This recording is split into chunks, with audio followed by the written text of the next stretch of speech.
This is Darren DePaul. You may or may not know me as a voice in some video games you may or may not be playing. And right now, you may or may not be listening to The Gaming Outsider.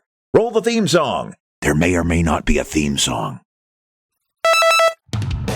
What's happening, Go community? Zack joins me this week to come up with a list of 10 commandments for video games that include gamers and developers.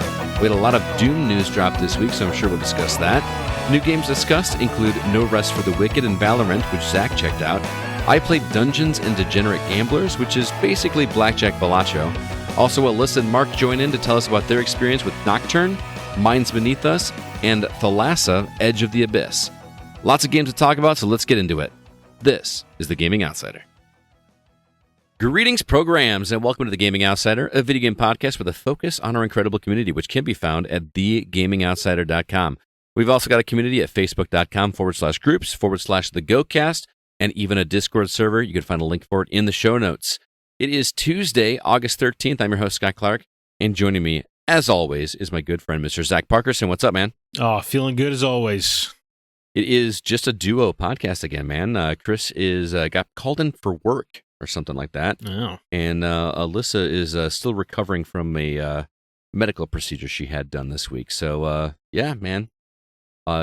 Just you and me, and I'm not complaining. I get to sit and chat with you again. So this is awesome. Yeah, I'm not sad about it, I guess. You know, I miss those guys, but you know, I'll live. Yeah, well, you're going to hear from Alyssa a little bit later because she did have a couple games to talk about. She sat down with Mark, so you'll hear her voice on the podcast, and hopefully she will be fully recovered by next week. She's fine, by the way.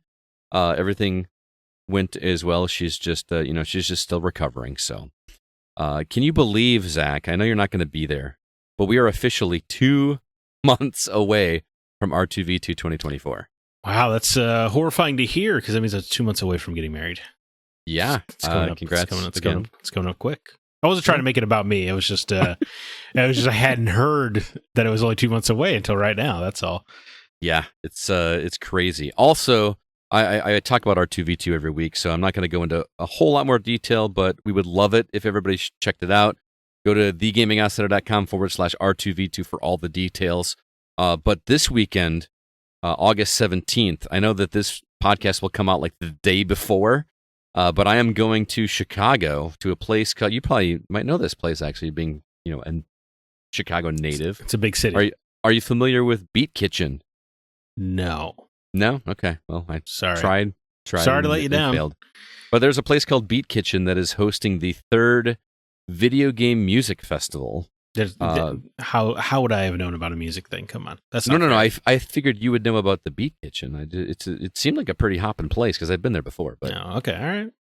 Anyway, it is kind of what we're doing at R2V2 for our after party, but that's all it is just video game music. So it's these bands that do covers or their own renditions of popular video game tunes.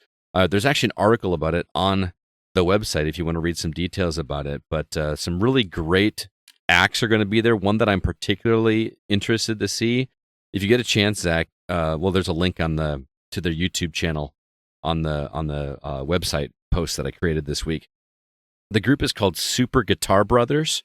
It is 2 brothers that I want to say they're twins, but I can't say for certain. They look very, very similar. And it's just 2 guys with classical guitars that do incredibly breathtaking renditions of music. Obviously, I'm a little biased when I say this, but they do a medley of music from Ocarina of Time that's like 30 minutes long. And they just do like every song you could possibly imagine from that soundtrack. And it is delightfully produced because they actually do like screenshots from the game and like kind of the background images and stuff. It's just incredible. But that's not all they do. They do a ton of other stuff. Also, Jer, Roke, and Natalie Klein, who are going to be at R2V2, are going to be performing there. So we get to meet them in person before they come to the show. So check out if you guys get a chance. There's a link on thegamingoutsider.com near the top of the page for it.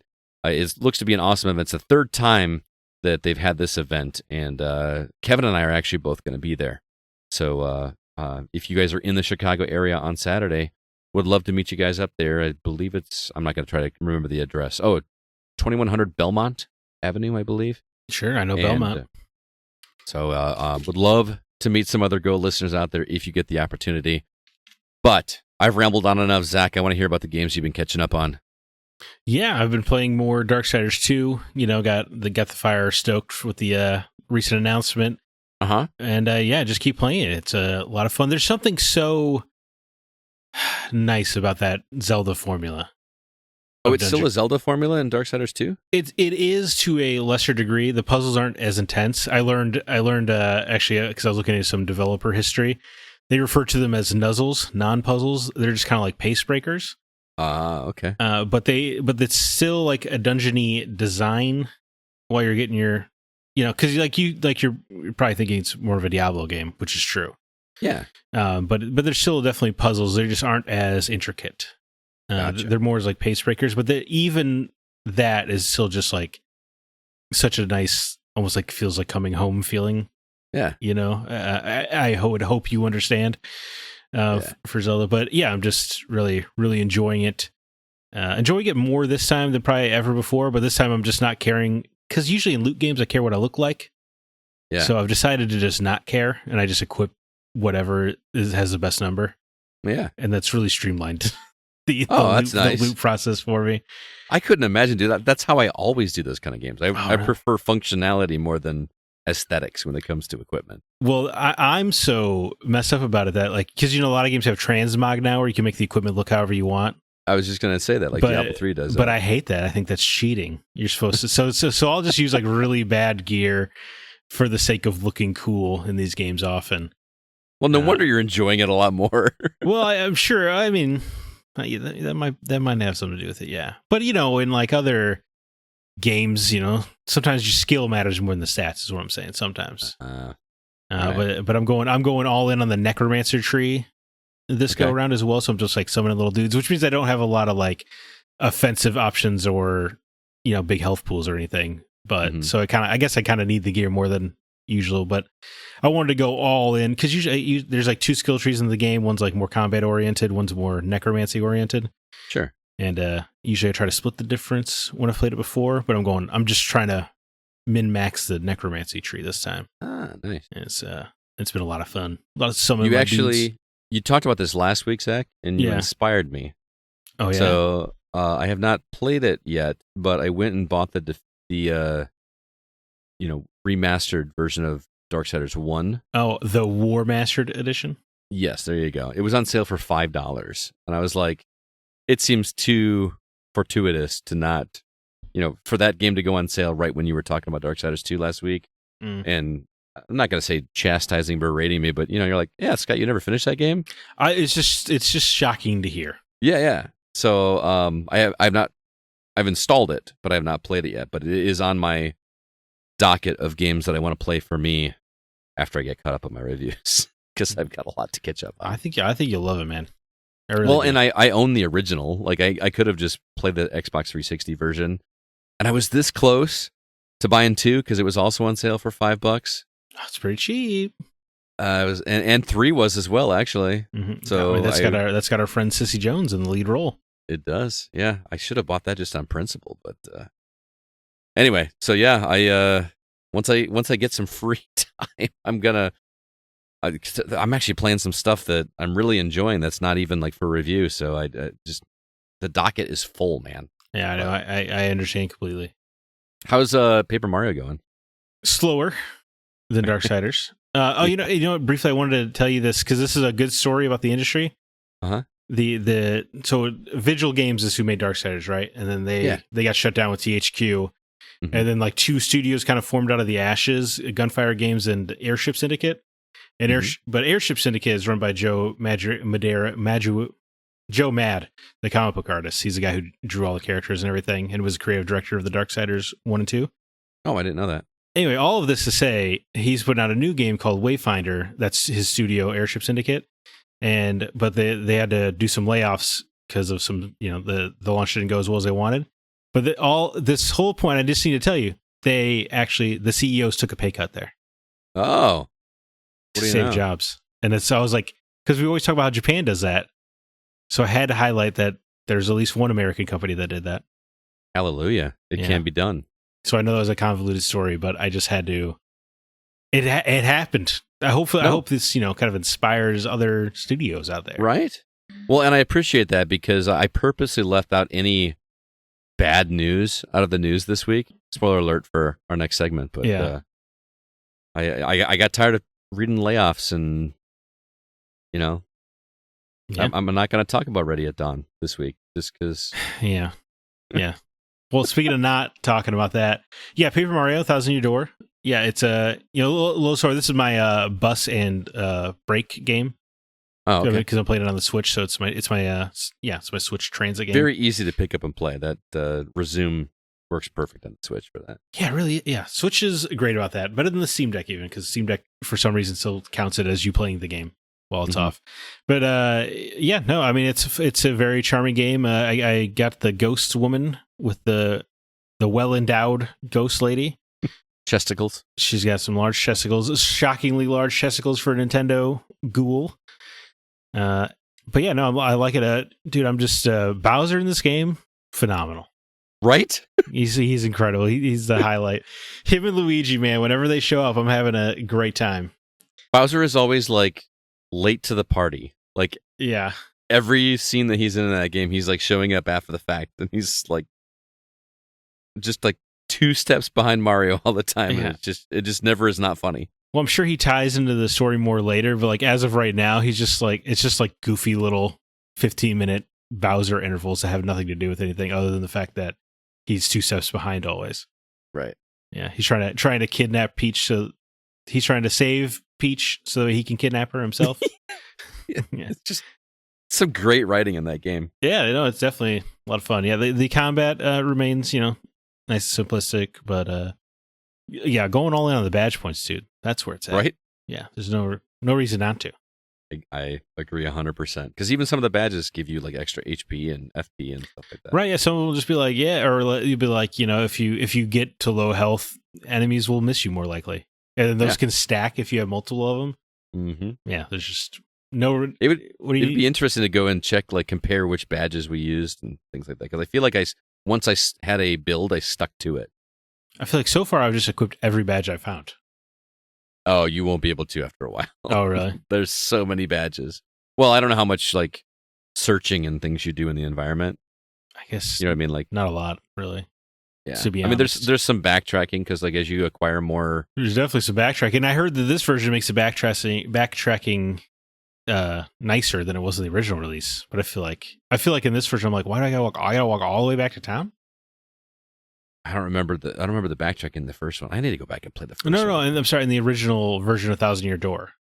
Apparently the backtracking was worse. But I'm saying here in this version, it still feels like it's kind of bad.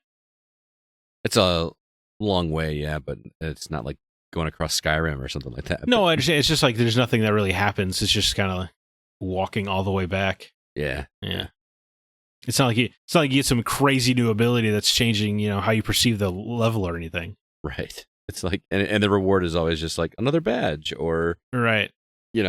Have a POW block. Great. Yeah. I won't be using my time. I won't be using that.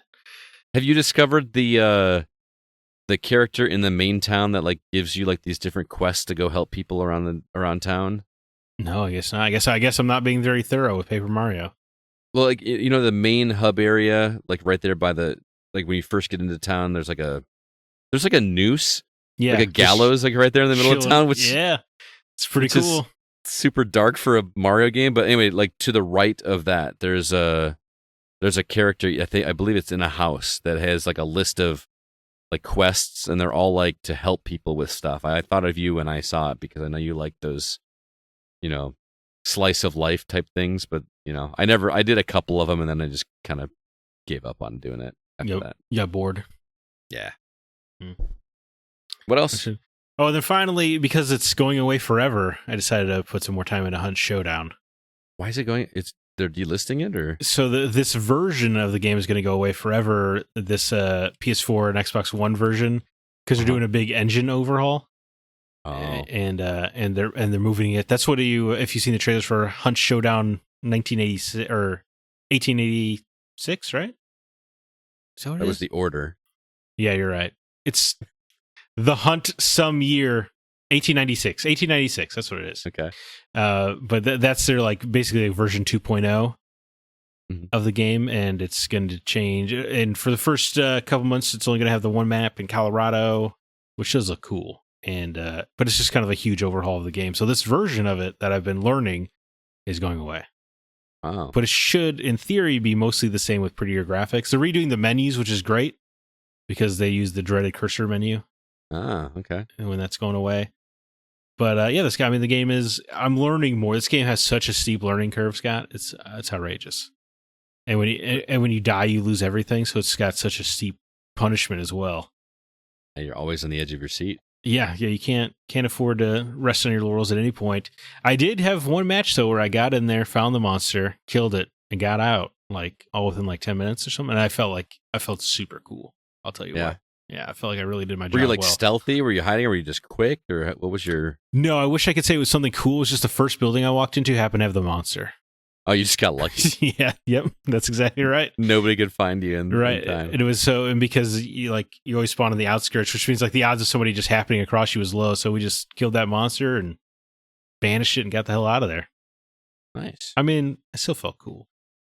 And then I was palling up with this guy who, with over 3,000 hours in the hunt, and I learned some stuff just watching him. I'll tell you that. Now, were you like on the mic with him, or? No, he was Mike. I should have been on the mic, but it's so intimidating talking multiplayer games. But he was like giving me pointers, I think, just because he noticed I was very low level. Oh. And he'd be like, no, you know, like don't step out. You want to stay in the bush. Like we don't know if anybody else is after that same clue or not, or something like that. Gotcha. He was just a lot of little pointers. So shout out to that guy. But, remember his name? Nope. He's just that guy. Just that guy. But you, Scott, you've gone backwards in time to Neon Abyss. I don't remember how long it's been since I talked about this game, but I don't even think it was new when I played it originally. But this is a game I downloaded on my Xbox back when we did Extra Life, because I was like, I wanted to have a variety of things to play when I was streaming, and I was like, I haven't played Neon Abyss in a while. It's on Game Pass. I'm gonna re-download it. Turns out that there's been a whole lot different added to that game since I played it. So I was pleasantly surprised. Do you remember what this game is?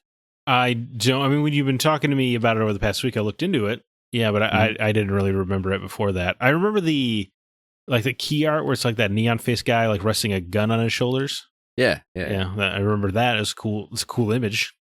I mean, the elevator pitch for this game is it's 2D Binding of Isaac without poop emojis. Oh, like sans poop. No poop.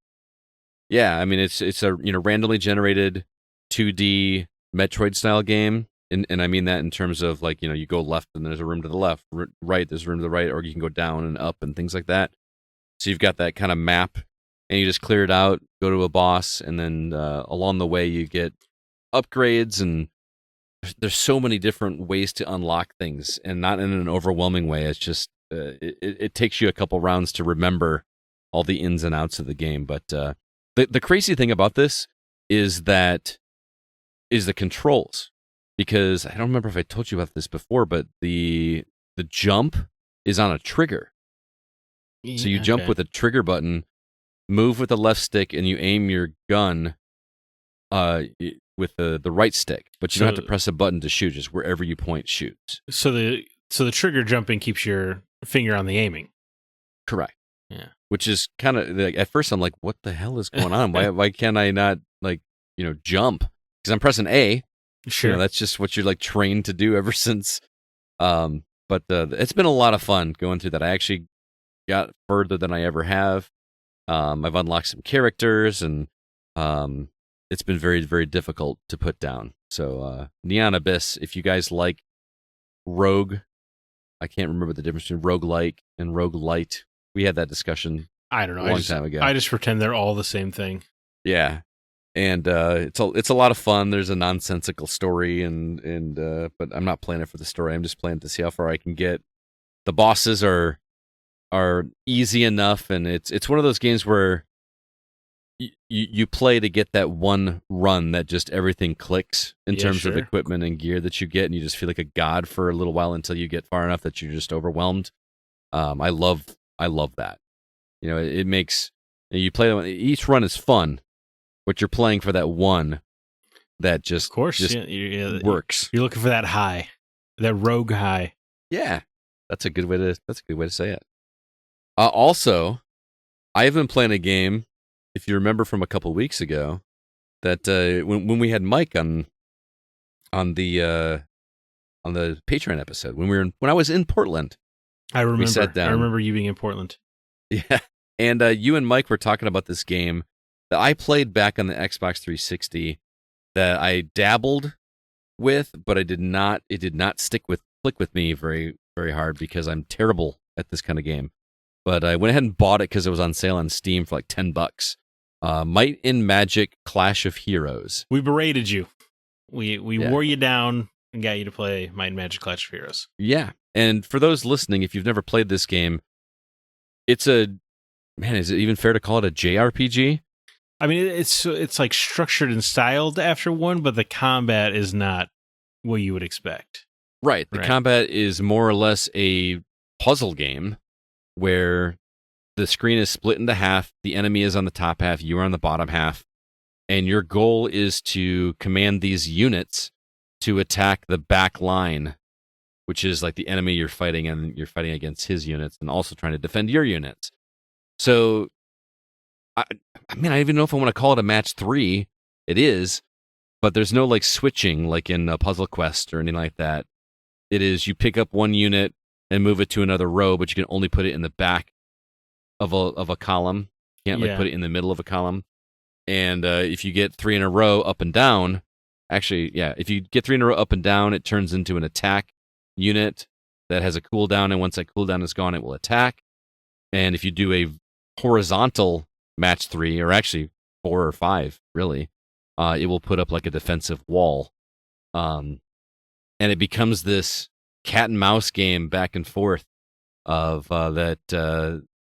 Again, I like it, but dude, I am terrible at anticipating moves, and I'm not good at chess. People that can play chess and like see like 6 moves ahead and stuff like that. Yeah, you should. Well, have you tried poisoning your enemy with mercury? What? Oh, did you hear that there's some female chess player? She got arrested because it turns out she was poisoning her opponents with mercury. Wow, I need to look into that story. Yeah, dude, it's a pretty fascinating story. That does sound fascinating. I need to look into that. But I keep learning tricks as I go, because like you have a limited number of moves you can do on your turn, but if you also have the ability to delete a unit, and if that causes, once you delete it and everything slides up, if that creates a match, it's called a chain, and then you actually get a turn back. So now I'm looking at each map like, how many of those can I do to kind of build up a defense or build up some offense before I actually start adjusting units? And that is such a key to the game that I was not understanding the first time I played it. I do remember it being kind of complex to learn. Yeah, it's got some moving parts, and then they like keep throwing curveballs at you with some of the fights that you have. Like, for instance, I was fighting one enemy that was just 2 dudes chopping down a tree. So there's no back line. It's just those 2 dudes chopping down a tree, but they move places every turn. So they kind of shift which column they're in. So you have to time the cooldown of your units for attack so that they fire when they're in line for that. Yeah, Am I making sense? Yeah, well, to me anyway, I guess. Or the one that was really frustrating to me was I had like an acorn I had to defend, like this giant, all important acorn. It's part of the story, and but if it takes 1 hit of damage, you lose all your hit points. It's like you had to start the whole thing over again. Man, I don't remember this game being this hardcore. I'm sorry. I feel like I say it was tough, man. I don't even know if I did pass that one or if I needed. I think that's where I might have left off. But dude, I've put like 5 hours into this game. Like it's good. So you are liking it. I am. I think the story is very cheesy. Yeah, I don't feel like I don't remember any of the characters' names, for instance. I don't feel like that wasn't really the highlight of the game by any means. No, definitely the gameplay, and it just the dialogue just seems very over the top and like, oh really, that's the line you're going to say right now. It just seems very convenient. Yeah. But that's been I'm really enjoying it. It's been my before I go to bed game playing on my Steam Deck. So yeah, I was gonna say, how is it on the Steam Deck? Because it seems like that'd be a perfect way to wind down after a hard day's work. Yeah, I almost wish it were on a phone because okay. because it's the Steam Deck is comfortable, but it's bulky for bed. Yeah, you know what I mean. Like when I'm like kind of kick back, I want to be able to, because when I put my Steam Deck away, I don't just like toss it on the nightstand or whatever. I got to like make sure it's in the case, and of course, yeah, you got to treat it with respect. Yeah, whereas the phone, I would love it at this game, but it'd also be kind of difficult to navigate on a phone. There'd be a lot to see through your thumbs. Yeah, not enough real estate. Yeah. So, but yeah, Might and Magic Clash of Heroes, and I got like the version I paid for is like the definitive edition. I don't know what that means. If there's extra stuff, I have no idea. I feel like and there's puzzles. There's like these. Remember how like in Puzzle Quest, there were certain puzzles where like you had to like clear the room in like so many moves or whatever. Yes, yeah. Mm-hmm. So there are puzzles in this where you have to defeat the enemy in one move. There's like only one way to do it, and you have to like do it in order of. And I don't like that. I remember those, and I don't like those either. I looked every single one up so far. Like I just don't care to figure those out. Yeah, I feel like anytime a puzzle game has that mode in it where it's like, figure this out in the 2 moves we give you, I'm always so disinterested in that. I mean, same here. Yeah, and especially when it's so easy just to look it up. I don't have time. Yeah, I will say I feel like there's no way to grind because the game is RPG stat based, right? Like you have your character has a level, all the different types of units you have each have their own individual level, and I keep like searching around for other side quests and bounties and things to do because I always feel like I'm overwhelmed. When I'm going up facing up against new enemies, and I don't know if it's because I just suck at this type of game, or or if I'm just incredibly unlucky with the units that they put in front of me, to create those chains and combos and things.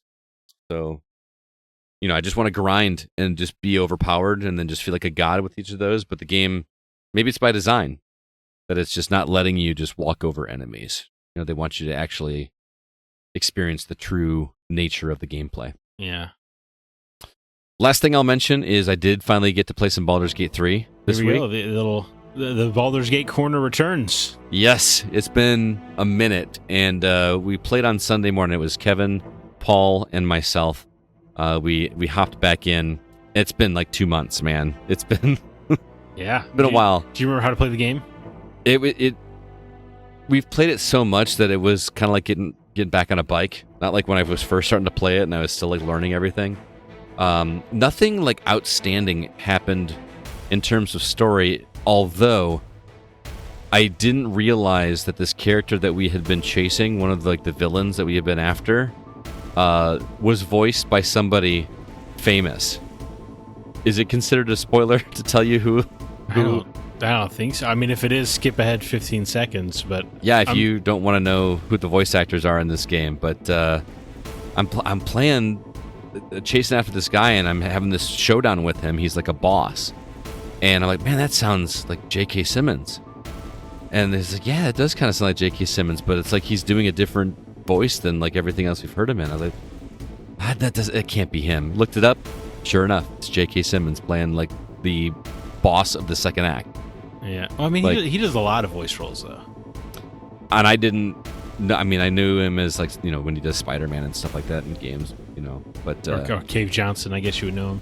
Right? Yeah, I mean that's the one. But he sounds like J.K. Simmons in that. Yes, you know what I mean. Let's say he usually does. He has a much deeper, grizzled old man sound to him, and it's really cool.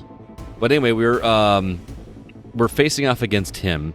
And the boss fight with him is, if you remember a couple weeks ago, there was like this one character we fought, and then whatever decisions I made, we freed her after we fought her, and she kind of she like sprouted angel wings and flew away, and we're like, oh, that's going to be helpful later, maybe. Yeah. Well, come to find out, when you fight this guy, she's like the one thing that can actually make him vulnerable to damage. And the whole fight starts with her ensnared on the opposite end of the map. So you can fight all the ads, but you literally can do no damage to him as a boss until you go free this other character that's like, so you have to like race across the map, help her, like, you know, recover her, and while the rest of the team is fighting the ads, and then you can actually finally attack him. So we defeat him, and I was like, man, that seemed way too easy for like the last boss of the second act of 3 acts of Baldur's Gate 3. Mm-hmm. And you know, sure enough, you awaken this this, you know, the actual boss of the game, who is a god that this character, you know, subscribed to. I don't know if that's the right word. Ascribed? Dedicated his life to? There you go. And this god is pissed off that you know, basically killed his follower, like one of his most loyal followers. And so now we're facing off against this boss. And the boss fight, we actually didn't finish it because right as we were like starting this boss battle, I had to leave. I was like, guys, I'm sorry to do this to you, but I have to go. So we have it saved right now at this boss fight. But the way this boss fight is set up is like there's this stone platform that is like a round circle with a hole in the middle, and the boss is in the middle of this stone platform. And if you are on that platform with him, he has some kind of negative effect on you. I can't remember if it's like something ice related, but it makes you very vulnerable. So I don't know what we're supposed to do yet. My character is a ranger, so I can shoot him, you know, from a safe place. But every other character in our party is very melee focused. So, no, Kevin's is a magic user. So, but the majority of them have to just deal with the status element. That's what we have to figure out. I don't know if we have to like go in and attack and then get out before he does this thing. It's one of those like not area of effect. It's like if you're in the zone of whatever this thing is, if you're close enough to him, you automatically have this impairment. So it doesn't do any good to like go in, attack, and get out. You just have to attack and, like you said, deal with it. So I have to decide if I'm going to do that with Karlach, who is our heaviest hitter in our party. So it makes sense just to leave her up there. But maybe get my actual main character away from the fight and kind of take some extra hit points from a distance with some special arrows I've got. But stay tuned next week to see if we're able to take down this boss. But if we do that, it's going to put us in the third and final act of the game. So, which I've heard is actually pretty long for third act. Yeah, the second act is shorter by comparison to the first and the third is supposed to be the longest. So, which is so unusual for, well, any game really. Yeah. Yeah. I don't. Yeah. And this second act didn't feel short. Like, you know, we kind of took our time. But, I mean, yeah. So it's just a very, very long game, Baldur's Gate 3, huh? Very much so, but also, I'm only playing it once a week for 5 or 6 hours at a time. You know what I mean? No, of course. I mean, I think that's kind of a fun way that you're doing it. I think it's a digestible way. It's almost like keeping up with some TV show. You know, your 2-month break was really just season break. That's it. That's it. Yeah. Yeah. It's gonna be really weird. Like if I do a second playthrough, either with you, or if I just do it on my own, where I'm controlling all 4 party members and just like seeing what happens. Oh yeah, it's gonna feel so weird because I've never played it by myself. Yeah. You know what I mean? It's gonna feel like to me, Baldur's Gate 3 is a multiplayer game. Right. It's a co-op game. Yeah. Huh. Fascinating. So it is kind of fascinating. But like I said, I would love to go through it with you. But I would also love to like just do my own campaign and just like build completely different characters. And I mean, I still gotta have Karlach, man. Karlach is just freaking awesome. The game is just so, malleable. That sounds like you could do that. Yeah, I mean, I haven't played a game in so long that has this much replayability that is that long. I mean, I guess Skyrim, but even Skyrim, you're just gonna. There's a lot to do, but if you played it again, you're just gonna be doing the same stuff again, right? Right. There's not like choices that you make that offer different paths. Not in the way that it seems Baldur's Gate does. Right. Definitely. Yeah. Well, we got off to a good start, man. What do we say we go ahead and jump into the week's news? Yeah. Let's do it.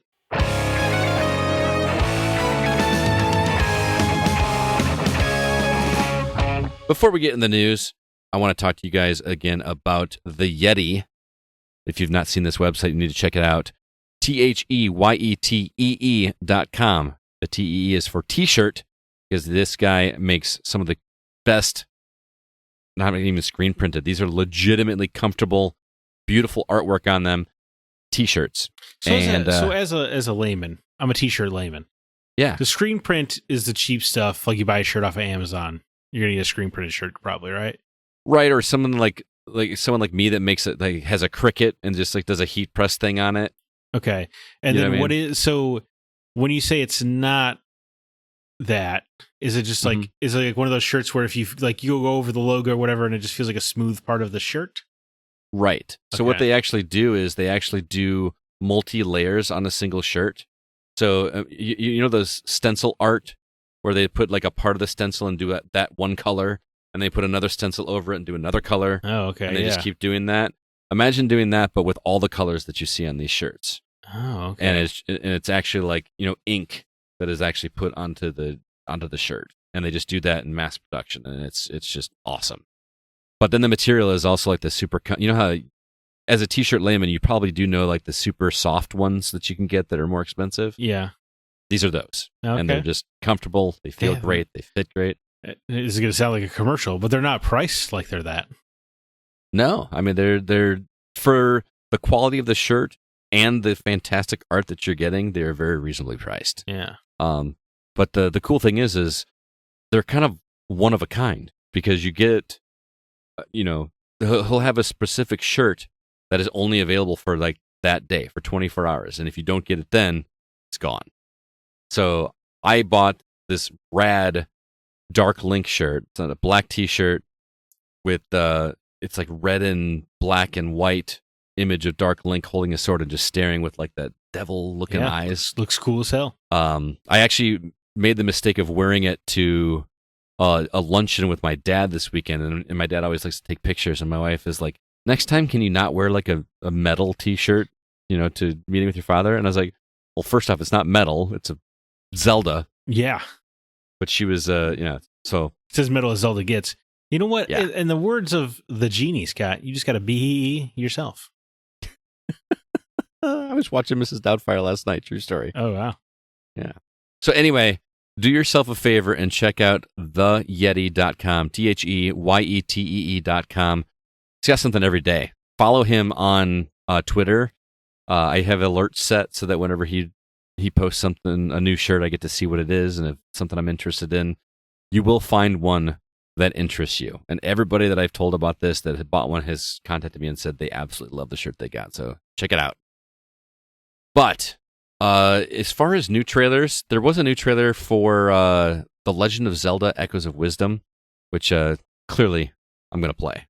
But this new one just kind of goes over traversing Hyrule and kind of show the world a little bit more. That game just looks so charming. Just charming is a great word for it. Yeah. I mean, it's it's nice you get to play Zelda for once, no doubt. We got a whole bunch of news about Doom this past week. There's some interesting tidbits there. Also got some updates on Remedy, including Control and Max Payne 1 and 2. We got 2 new games based on the film series Halloween that are in the works, with somebody very important tied to at least one of them. And the bigger news this week is Tango Gameworks being acquired from Microsoft. Zach, I have a feeling I know where you're going to go, but what story would you like to talk about? Well, I appreciate that it's a lot of good news this week. Yeah. But let's start with the most winning news of all, right? Tango Gameworks. They're resurrected from Microsoft. They were going to destroy them, pulverize them into the dirt for no good reason. Mm-hmm. But luckily, Krafton, the PUBG studio, has come in to save the day.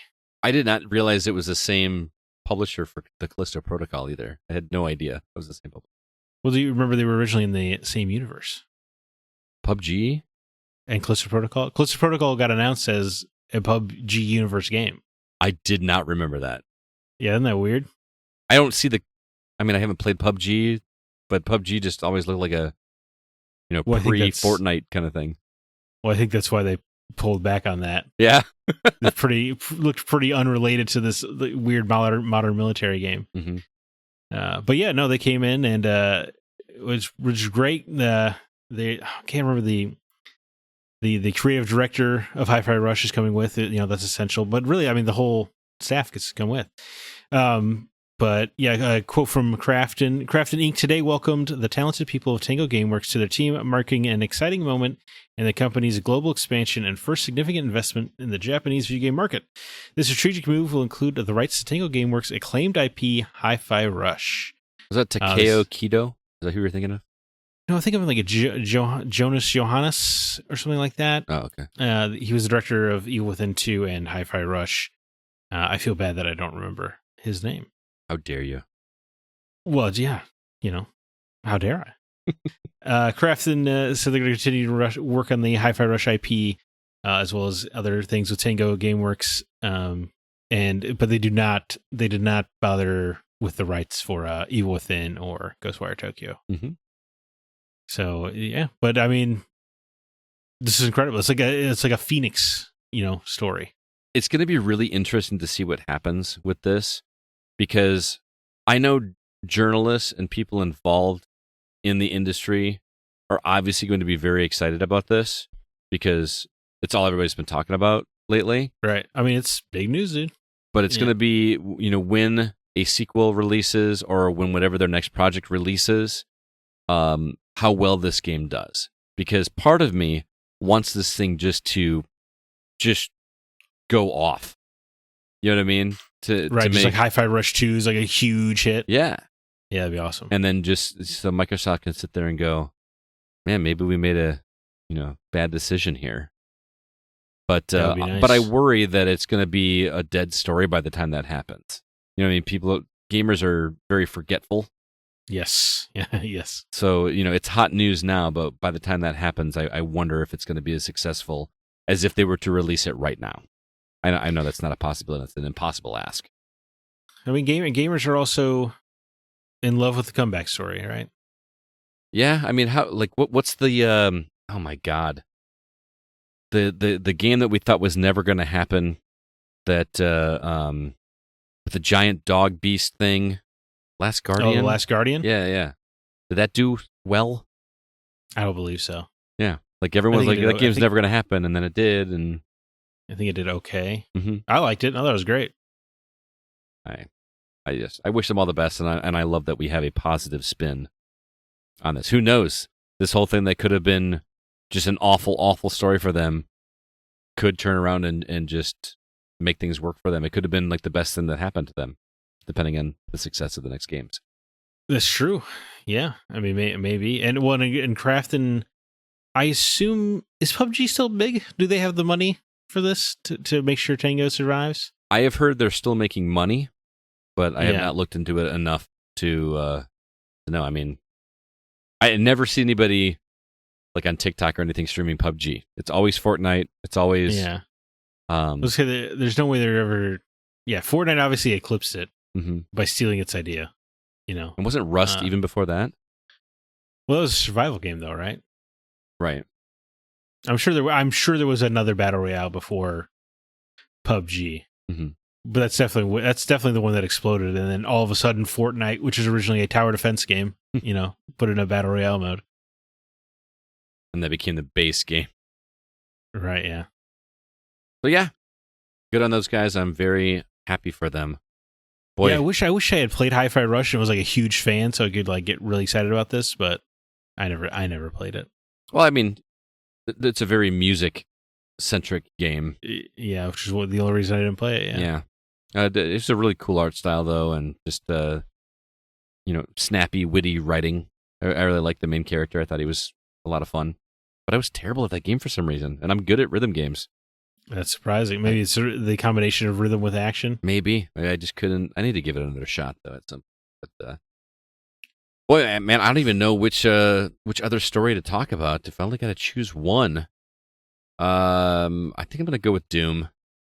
Lots of Doom news. Doom and Doom 2. Yes, the original Doom and Doom 2 are getting enhanced editions. It's going to be running on the Kex engine. This was new info to me. I had not heard of this one before. But that's what was used for the enhanced versions of Doom 64 from 2020, Quake from 2021, and Quake 2 from 2023. It's going to include online cross-platform deathmatch and co-op supported for up to 16 players on the original cool. Doom. And cross-play, man? Yeah.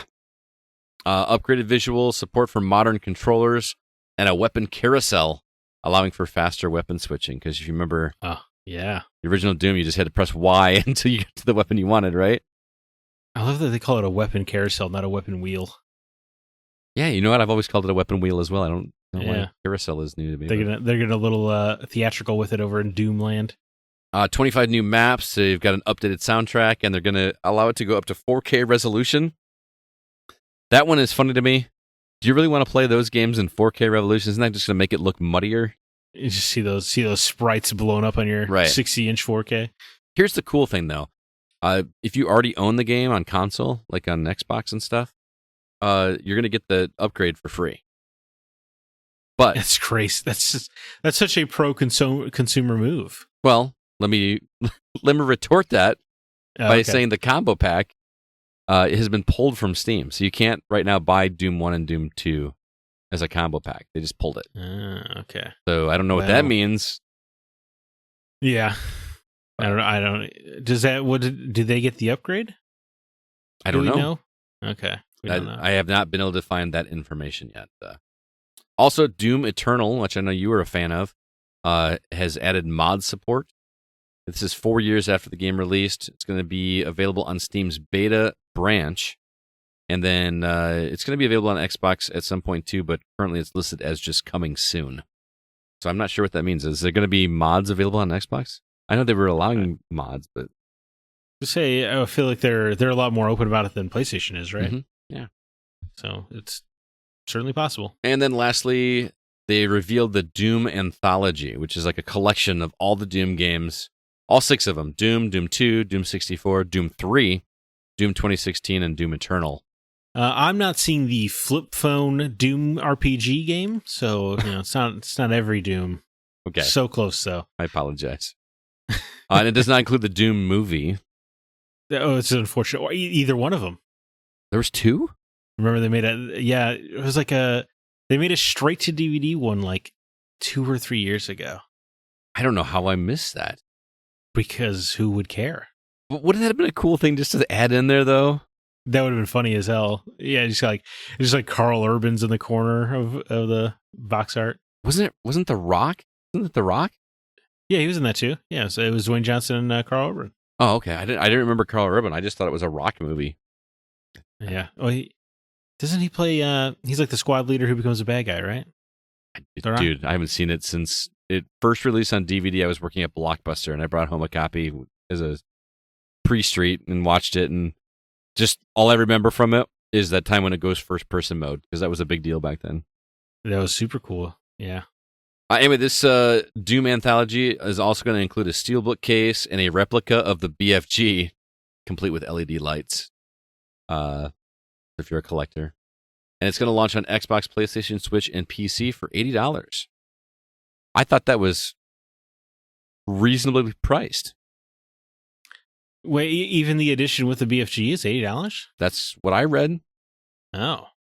Yeah, that is reasonably priced. Or maybe I may have to go back and do some digging. Maybe that's just the games. That seems pretty high for those games.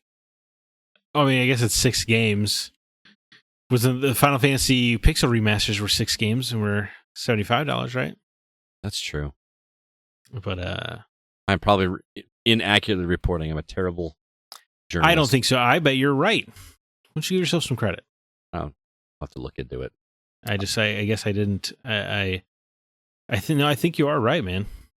All right. It just must not be a life size Doom BFG. That's it's all. it's like a paperweight. Do you remember? There was one edition of Gears of War that came with the Lancer, but then it turned out it was just kind of like a little Lancer you could put on a little display. Yeah. So you didn't expect them to give you like a full size Lancer, did you? I didn't know. Or do you remember the Halo collectors, Halo 3 collector's edition, where it came with the Master Chief's helmet, but it was like the size of a cat? I did not remember that. So you couldn't wear it. So it's happened. I remember the Halo 3 that had the little gear medal that was packed in with it. Remember that? Yes. Was it Marcus's dog cog tags? Mm-hmm. Yeah. Mm-hmm. And the BFG is 5 inches. So yeah, you're right. You're right. The $80 you get all that. It's a pretty good deal, man. It is a pretty good deal. Also, Limited Run Games is releasing a physical cart collector's edition of the original Doom for Super Nintendo, which would kind of be a whatever because that game was already on Super Nintendo. But the cartridge looks pretty cool. It looks like it's just splashed with blood. It does look very cool. I was going to ask you though: is the NES version of Doom rare in any way? The SNES version? I don't believe so. I think it's one of the only carts that actually is like a red cartridge too. Remember that? I was just wondering if it would be smarter of a consumer to just track down a SNES copy of Doom already. Well, I mean, I feel like people who buy limited run games are not buying them to play them. Yeah, that's true. Anyway. So that was my most interesting thing from the news. There's not much to say about Remedy. Control 2. I mean, Max Payne 1 and 2, their next games, that's pretty cool. Yeah, I mean, we knew it was happening, right? It's just like officially in production readiness stage. More official, yeah. Mm-hmm. Yeah, the way they talk about their games is very strange. It's Control 2, production readiness stage, Max Payne 1 and 2 remakes, full production. I don't know. Kind of weird.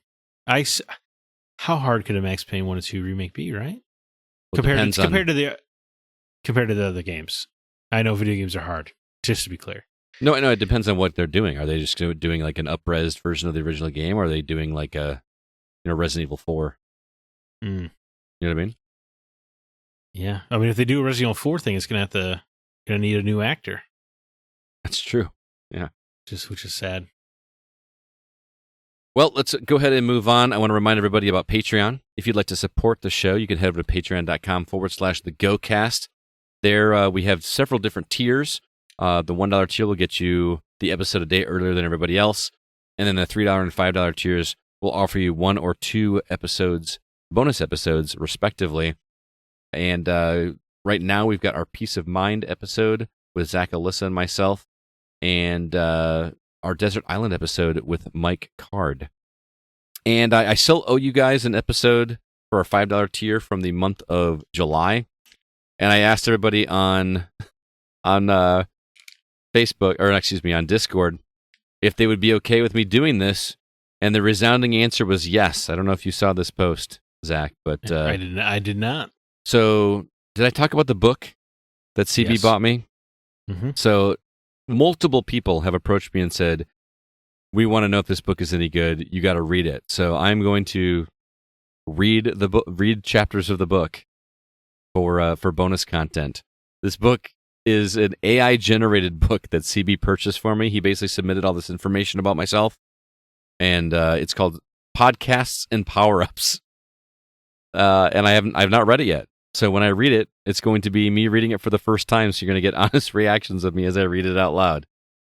So by the time you hear this episode, that will be recorded and live for your listening pleasure. So I would be really interested to hear if you guys enjoy it and if you want me to continue doing the entire book, because it feels like a cheap out for me. But if that's what you guys want, I'm more than happy to do that. So, but again, if you are not currently a Patreon subscriber, guys, we have nearly a decade's worth of bonus content that is not time sensitive outside of the spoiler cast that we do. But we do Retro Outsider, where we talk about classic games. We do Break the Seal, where we make somebody from our team play a popular game that they've just never gotten around to playing. Kevin and I do trade-off episodes where we make each other play a specific game. So much fun, so much laughter. Oh, our Peace of Mind episode. That's where Zach, Alyssa, and myself just kind of talk about whatever crazy topics we come up with.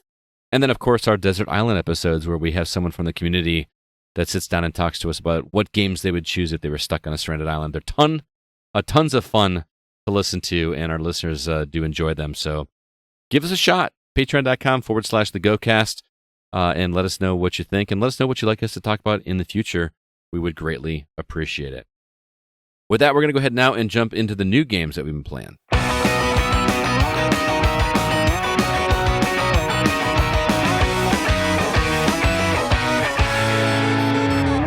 Zach, the list is getting bigger. What's new coming out this week that people can purchase? That's right. Sunny Side, a little anime farming game, or coming to PS5 and Xbox Series consoles August 16th. Kicking off the gamer season is Madden NFL 25, coming to PS5, PS4, Xbox Series consoles, Xbox One, and PC August 16th. I swear they put those games out all the time. Farewell North comes to Xbox Series consoles and Switch as well as PC August 16th. Bite-size Zelda-style game Castaway coming to all consoles and PC August 16th. House of Golf 2 is a zany mini golf game coming to PS5, Xbox Series consoles, and PC August 16th. Black Myth Wukong, this game I feel like is starting to get a lot of hype behind it. Kind of a focused action game coming to PS5, Xbox Series consoles, PC August 20th. Dustborn is the next game from Red Thread Games. It's like a dystopian game where words have power. But Dustborn comes to PS5, PS4, Xbox Series consoles, Xbox One, and PC August 20th. Micah and the Witch's Mountain is what I'm assuming her name is pronounced as. This is a delivery game. Mika. Where you're... Mika? Think so? Haven't you seen Eurotrip? Yes. Come on, Mika. Traditional Mika German name. Anyway, that's coming to Switch and PC August 21st. It's a delivery game where you're on a broomstick. Wild West Dynasty is a early access building game coming out of entering 1.0 on PC August 22nd. Tactical Breach of Wizards is think about a SWAT tactics game, both wizards. Coming to PC August 22nd, and then Tales from Toyotoki, Arrival of the Witch comes to PS5 and Switch August 22nd. That's a game I really only put on the list for Alyssa. What's calling out to you on the list this week, Scott? I'm going to give you two guesses, but you're only going to need one. Is it Castaway? It's definitely Castaway. I mean, yeah. Like, that game looks so much like Link's Awakening. I'm shocked they got away with it. Yes, that's what... it looked just like Link's Awakening. I mean, even the opening cinematic and some of the assets look straight up original Game Boy Link's Awakening. Like... Yeah, so, and apparently it's only like 3 dungeons. They said it's really bite-sized on purpose. I think that sounds really nice. You just get a little hit of Link's Awakening. I'm here for it. What about you, sir? Well, I would love to say Wild West Dynasty, building my own Wild West town, but the word has been that this game is just hot garbage. Oh, yeah. It's got mostly negative reviews on Steam, which it's just like shocking. And all the reviews are just complaining about it left and right, saying it barely works. So it doesn't sound like they've earned 1.0, but who knows? Maybe the 1.0 will have a huge patch and turn all around. I'll keep my eyes on it because I would love to build my Wild West town. Don't get me wrong, but yeesh. You would not be like rooting for this game if it weren't a Western themed game. Admit it. Of course not. Yeah. Well, duh. Same reason you're playing Castaway, right? Things just appeal to you. But I honestly think the answer is Mika and the Witch's Mountain for me. It kind of, it just looks like lake, but with flying. Lake on a broomstick. Right, and I can get behind that. I would love to say Dustborn, because I actually think the game looks cool. It's kind of got a fun style about it. But every time any of the characters talked in the trailer, I kind of wanted to, rip my ears off. So they've all got it's like a whole band of hipsters. Oh. And the idea of fighting a dystopian government with the power of rock and roll sounds cool. Yeah, sign me up. Absolutely. But Dustborn, I don't know. A lot of time is spent talking to characters in that game, and they all look like people. They all look like people I would not want to spend any time with. Fair enough. So Mika and the Witch's Mountain gets my vote, though with a fingers crossed for Wild West Dynasty pulling it together. I don't know, man. That trailer looks pretty janky. It's pretty bad, right? Yeah. It's pretty bad. It looks like a pretty rough game. I've checked out some gameplay over the few months it's been in early access, and oh boy, does it look like a trying to rip you off product. It does. Well, let's go ahead and talk about something else you've been playing. Moon Studios. Is that correct? Is that the right developer? Yeah, or the Ori team. Ori team has released this new game called No Rest for the Wicked. They've set the bar pretty high with Ori, man. Ori and Ori 2 were both fantastic games, but this also looks like a completely different style of game than that. So what is it? Yeah, so the Ori would be their take on the classic gear-gated formula, and this would be more of their take on an action RPG. It has the isometric viewpoint of Diablo, so it's easy for your mind to go there right away, but it's definitely not Diablo. It's much more, I would say it's closer to a Souls game, but with like some Diablo-style loot. So yeah, while it is that kind of Diablo camera angle, you're not doing the click, wait for your, meters to recharge, press your specials, it's much more, you're fighting 2 or 3 enemies at a time. One hit's going to take away 30 health, very hardcore style of gameplay. But it ties in with a loot system, with like, ranked loot, like common, rare, the Diablo stuff like that. Diablo, sure, but they do it's an interesting thing in No Rest for the Wicked with what they're doing with the loot that I actually find myself engaging with and caring about the loot, because the common stuff is just whatever, I think that's that's a Darksiders 2 coming out of you. Oh, you think so? I don't think so. I'm going to tell you why. And then it has kind of like this, the uncommon, I guess, weapon set, right? And those ones will always have like a few perks. It'll be like your, healing does 40% more healing, or, stamina reduces by 15% less or something like that. But then if you get to the rare weapons, they'll do much more damage. They'll have like 3 buffs, and they'll all be even more powerful. It might even be like, when you're low on health, do 5 times the damage or something crazy like that, right? But they also come with one drawback. Every time. I don't like that. Yeah, I knew you would. But I'm all about that. Except I got one that was like, healing is reduced in efficiency by 30%. And I was like, nope, get rid of this. That's not worth any trade-off. Right. But that's the loot trucks. And then I know there's a 4th tier, but I haven't found anything in that, so I don't have a lot of information to give you there. But honestly, and then, the combat is, I'm really digging it because of that. And it does some neat things with like your equip load, in that like if you're medium load, you do rolls, but if you're light load, you do like a super fast like quick step. But obviously you're going to take more damage, but it means you can get behind people and do like backstabs for extra damage and stuff like that. I just thought it was like a neat little, I like that it actually changed your movement style. And if you're heavyweight, you can actually like roll into enemies and do some damage. Oh, that's cool. I don't think I've seen that in that kind of game. Yeah, rarely does it feel like being heavy has any perks at all. So it was nice to see. Huh. But what makes it so engaging on top of the excellent combat is the level design is unlike anything I've really seen in an isometric game, because verticality is a huge part of it. Really? Like, do you get an advantage by having higher ground or something? Not you do, because you would get a good angle on characters for like archery or throwing objects. But what I'm more talking about is like it opens up the exploration in big ways. Like there's just such a density to every environment. You might notice you're traversing a ravine right on a log or something, and you might see like there's a cliff lip underneath you. And in most isometric games that would just be background, right? But in No Rest for the Wicked, you could actually hop down there, and maybe there's a whole cave system you could explore. Oh, that's cool. That was just hidden under there. It just opens up the environment that much more. Yeah, like it's just so like I was just exploring the starter area for the 6 or 7 hours I've been playing it or whatever, and I'm still just finding new areas. That sounds like the Ori coming through. Yes, yeah, very much. That's a good correlation. And yeah, so it's just a lot of fun to explore stuff, and as you're exploring, you're kind of picking up like different crafting items, like mushrooms and herbs. It's because you cook. How you heal in this game is you have to cook yourself meals to eat later. Mm-hmm. So your heals you got to be strategic about them, I guess. Or you have to go out on some farming runs, which is never ideal. Yeah.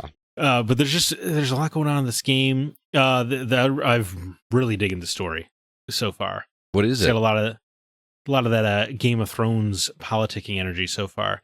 But the basic crux is you're a member of the Serum, which is like an ancient race who fights against the pestilence. Kind of generic fantasy stuff. And the pestilence is overtaking this island of Sakra, which is where the game takes place. And so you're sailing in there, but the boat you're on gets attacked at the beginning of the game. And oh my god, sorry.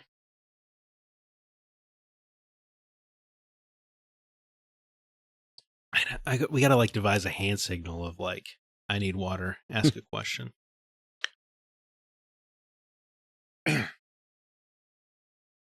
Anyway, you're sailing in. Your boat gets attacked. And that's kind of like, wake up on the shore. Standard adventure starter stuff. But what's interesting is the game keeps cutting back to other characters, and like the king of the realm died, and his son just took over. Mm-hmm. But he seems to be banging the priestess of this religion, and they don't really want to bother with the serum trying to fight back against the pestilence. They just kind of want to like burn the island to start again. Oh, that's interesting. So she's trying to make moves to go in there to kind of set her plans in motion. But then when you get there, like you get to the main settlement or whatever, and there's already like a bunch of different interweaving characters and different things going on. There's like a rebellion of a faction trying to fight against the main town of Sacrament that you're in. The ship that was attacked, the captain was this like, she was a raider, but it turns out she's actually related to the mayor of this town. So there's some stuff there. And you're kind of your character's intermingling with all these different factions, but everyone's kind of playing off of each other in different ways. And it sounds really interesting. And the developer said they took inspiration from Game of Thrones and that they promised that no character is safe. Which is pretty cool. I'm intrigued, man. I mean, it's Game of Thrones, Moon Studios. The game looks gorgeous. Like it looks like a really interesting art style. Mm-hmm. And it sounds like and this is still early access, right? This isn't even like fully released. The C reviews have been cracking me up because people are like, "Oh, guys, you need to add more content. It's early access. There's not enough content here." And then you look at it, it's like 40.6 hours played. I'm like, what the hell more content that's more than most games. Yeah. But yeah, so there's definitely a lot of stuff to do here in early access. I mean, that's not even like when you get to the town, you can buy a house, you can rebuild portions of the town, you can you can restore the inn, or you can upgrade vendor stalls by giving over lumber.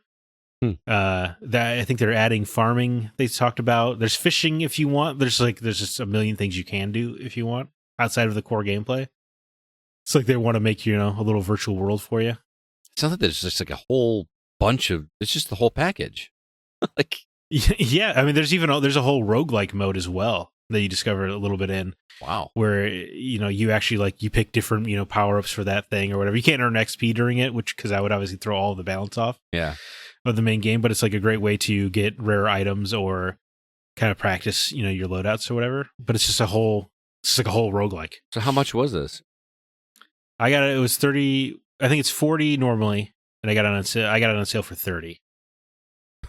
And there's not enough content for people. Yeah, it's getting out of control with these people. And I know it's coming to PlayStation, Xbox once it hits 1.0. Who knows when that'll be? Obviously, probably I would guess next year. Mm-hmm. But even the stuff that's here so far, the boss fights have been really fun. I've been surprised at. There have been more than one occasion where I get a quest to hunt down a character, right? Mm-hmm. And you fight them, or they or you get there and you learn so much more about them. And I've just been surprised how many times a character who I thought was just gonna be a one-off is actually a layered character who seems like they're gonna play a bigger role. Mm-hmm.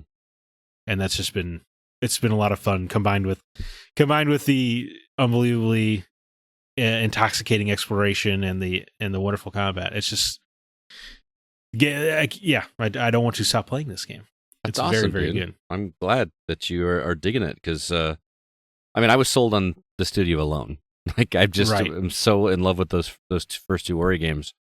I'm willing to try anything they put out at this point just because the art alone. But those games were so fun. I will make a quick note, I guess I should say, because it's on Steam Deck and it's verified, but it has a strange thing where every time you die, it takes longer and longer to reload every time. So you turn the game off and restart it to. Clear the cache. I was gonna say that would be a smart thing to do because eventually it's just gonna crash your Steam Deck. Oh, really? Yeah, which on the one hand says how much I'm digging the game because I'm putting up with full system crashes. Yeah. But on the other hand, it's weird that you would say verified when there's clearly a problem. Mm-hmm. Have you made a mention like in their Discord or anything? No, I probably I guess I probably should. Hmm. I'm not familiar with the early access feedback world. One last thing is that I really am digging is when you die, you don't like lose experience points like you would in say a Souls-like. Right. What happens is that's how your weapon degradation works. So your weapons degrade over time, but they actually only degrade when you die. That's interesting. Now, can you repair your weapons? Yeah, you can repair them back in Sacrament in the main town, but I just think it's an interesting way to punish player, and also because people always complain about weapon degradation. I feel like in games, and I like it as a system because it keeps you paying attention to your items. Mm-hmm. But I just think it's interesting in this game. If you're playing well, you just don't have to worry about it. Yeah. But if you keep dying, then you kind of have to start to pay attention to that. Well, I mean, that's the same could be said about a Souls game, right? As long as you don't die. Of course, yes. But I think it's a nice way to balance it out without having to lose all of your experience points or go, run back to your body or whatever. So in essence, then your currency to repair your weapons becomes your experience. You're losing money, basically. Yeah. Right. Yeah. By losing. I'm not knocking it. Don't get me wrong. No. I'm saying, but you could also while you're fighting and stuff, you might get a drop that's a better weapon anyway, right? Oh, that's true. Yeah. Yeah. So it's just I just thought it was a kind of a clever spin on the system. But that's the only penalty that the increased load times, but something tells me those aren't on purpose. Right. Yeah. That's not by design. Right. But that's not a flaw. It's a feature. Your major penalty, because even if so far in my experience, if you kill an enemy, they stay dead even when you die and respawn. Oh. So you can kind of get through attrition at the cost of, I guess, ruining your favorite weapon or something. Yeah, but like you said, you just find another one. Right. Yeah. Yeah. So again, that is No Rest for the Wicked. Is it only on Steam? No, you said it's coming to Xbox and PlayStation at a later time. It will when it hits 1.0, but it's only on PC right now. Gotcha. But yeah, highest of recommendations, even in early access, man. Loving it. Absolutely loving it. Very cool. You've been playing Dungeons and Degenerate Gamblers. Quite a title. Yes. Especially for something that is essentially blackjack, right? Well, if you notice, the the publisher of this game is Yogscast Games, which is the same publisher for a little game that you and I both played called Balatro. Oh, so they have they're forming a house style. This is Blackjack Balatro, like very much so. But it works. I will say the interface is not as slick as Balatro for me. I think the cards are a little bit more difficult to read. Part of that I think is because I'm playing on a Steam Deck, and this game feels like one that is designed more for point and clicking, just like clicking on cards to see what they do. And oh, sure, yeah, you know what I mean. It just works better. Balatro, however you want to say it. It works just fine with the controller. This one, I would recommend if you have a PC to try to play it on there instead. But here's the basic premise of it. It's, roguelike, but with blackjack. And what you do is you go through and you talk to various people. There's all these different bars. You go into a bar and it's got this, medieval style to it. You talk to a character and they challenge you to a round of blackjack. If you beat them, you get an extra card for your deck that you choose out of 3 or 4 different cards, add to your deck. But much like Balatro does, these cards that you earn outside of a regular deck of cards, do extra things. Like there could be a card that just straight up has 21 pips on it, like a card that's just 21. So yeah, blackjack in one. But if you have a 3 out there and then you get a 23, you bust. You know what I mean? Right. So there's push and pull, but then there's also other ones that just do crazy things, just like Balatro does. But before I even get to that, here's the setup. You've got hit points. Your character has hit points, and the enemy you're fighting has hit points. Now, you start with 100 hit points, and at the beginning, you're fighting enemies that have 5 hit points. So it's kind of a cakewalk. but you don't start back at 100 every time. You go to the next fight, and whatever hit points you lost in that round carry over to the next one. Okay. There are ways to level them up. But the way it works is you play a round of blackjack. If you bust, you get 0 points for that hand, obviously. So if you bust, it's like the worst thing possible. Right. Whoever wins does the amount of damage that they do to the other character's hit points is based on the difference between the two players' hands. Okay, understood. Which is why busting is terrible. Because if you just get creamed. You just get creamed. Like if you have they have 16 and you busted, they just got 16 points of damage on you. Which is an interesting way to do blackjack. I was talking with Mike, who actually is the one that's been telling me to play this game. And he's like, this would make, and like even without all the goofy cards and stuff like that, this would make a fun game just to play with regular blackjack with somebody. You know what I mean? Because I agree. Yeah, it's like combat blackjack. Yeah, like I just like Warjack. Hey, like that? Yeah, it's called a Warjack. Yeah. Which would be kind of fun. Just like give me, have like a little dry erase board with my hit points, and every time they hit me, I subtract that number from it. I just think it would be kind of fun. So that's fun, and you just keep going as far as you can. And obviously, the you go into more bars, and the enemies that you fight are going to be more and more difficult. And but then there's just so much little stuff to do along the way. Like when you finish a fight, you'll have the option to purchase more cards from a store, or there's a goofy one that's like a play on Bitcoin. Like you say, this guy offers to sell you this card that's like a Bitcoin, and then you have to watch the market and try to sell it when it's at its highest. So they start doing like that stock market up and down thing, and you try to sell it when it's up, and if you wait way too long, it just bottoms out and is eventually worth 0 and like complete bust. But it's like kind of funny watching like this stock market thing like live, not live, but you know what I mean. But then again, these cards just do goofy things like I can negate all kings on the board. So if your opponent has a king, I play this card, his king is now worth 0. Or you have like these cards that are called handy cards. They're almost like these power move cards that you can hold in the bottom of your deck, and you can kind of pull on one whenever you want to. So I could have one that is turn any 7 into a queen, or like just goofy stuff like that are one-time use, and you kind of have them in your back pocket, but they're only good for that round against that enemy. It's really clever, man. It sounds clever. Yeah, it sounds like it's thought of a lot of things.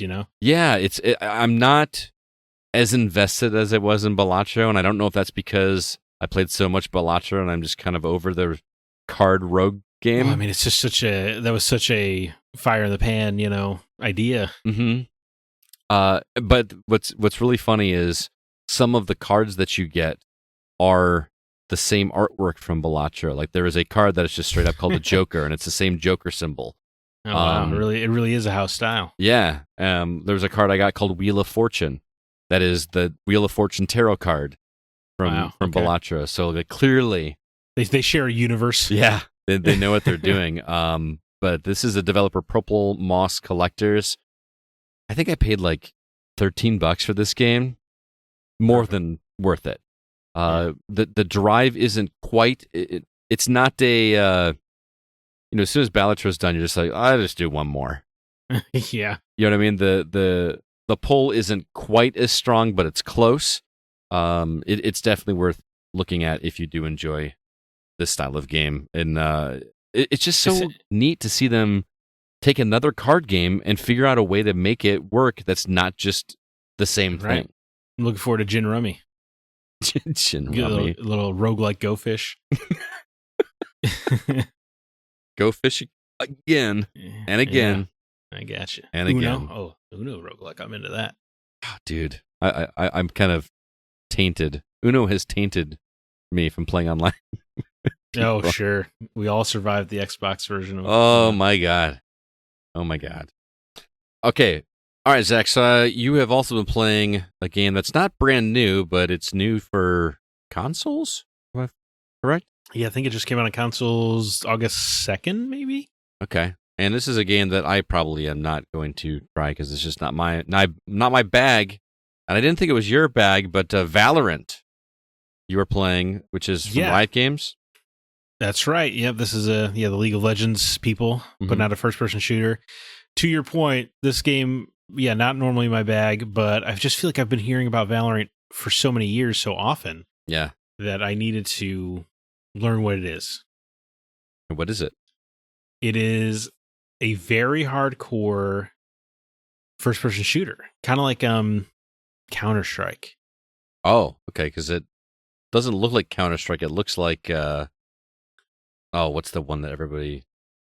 Overwatch. It's got like Overwatch style, I guess. So it's like it is Counter-Strike with heroes, like Overwatch would have. Okay.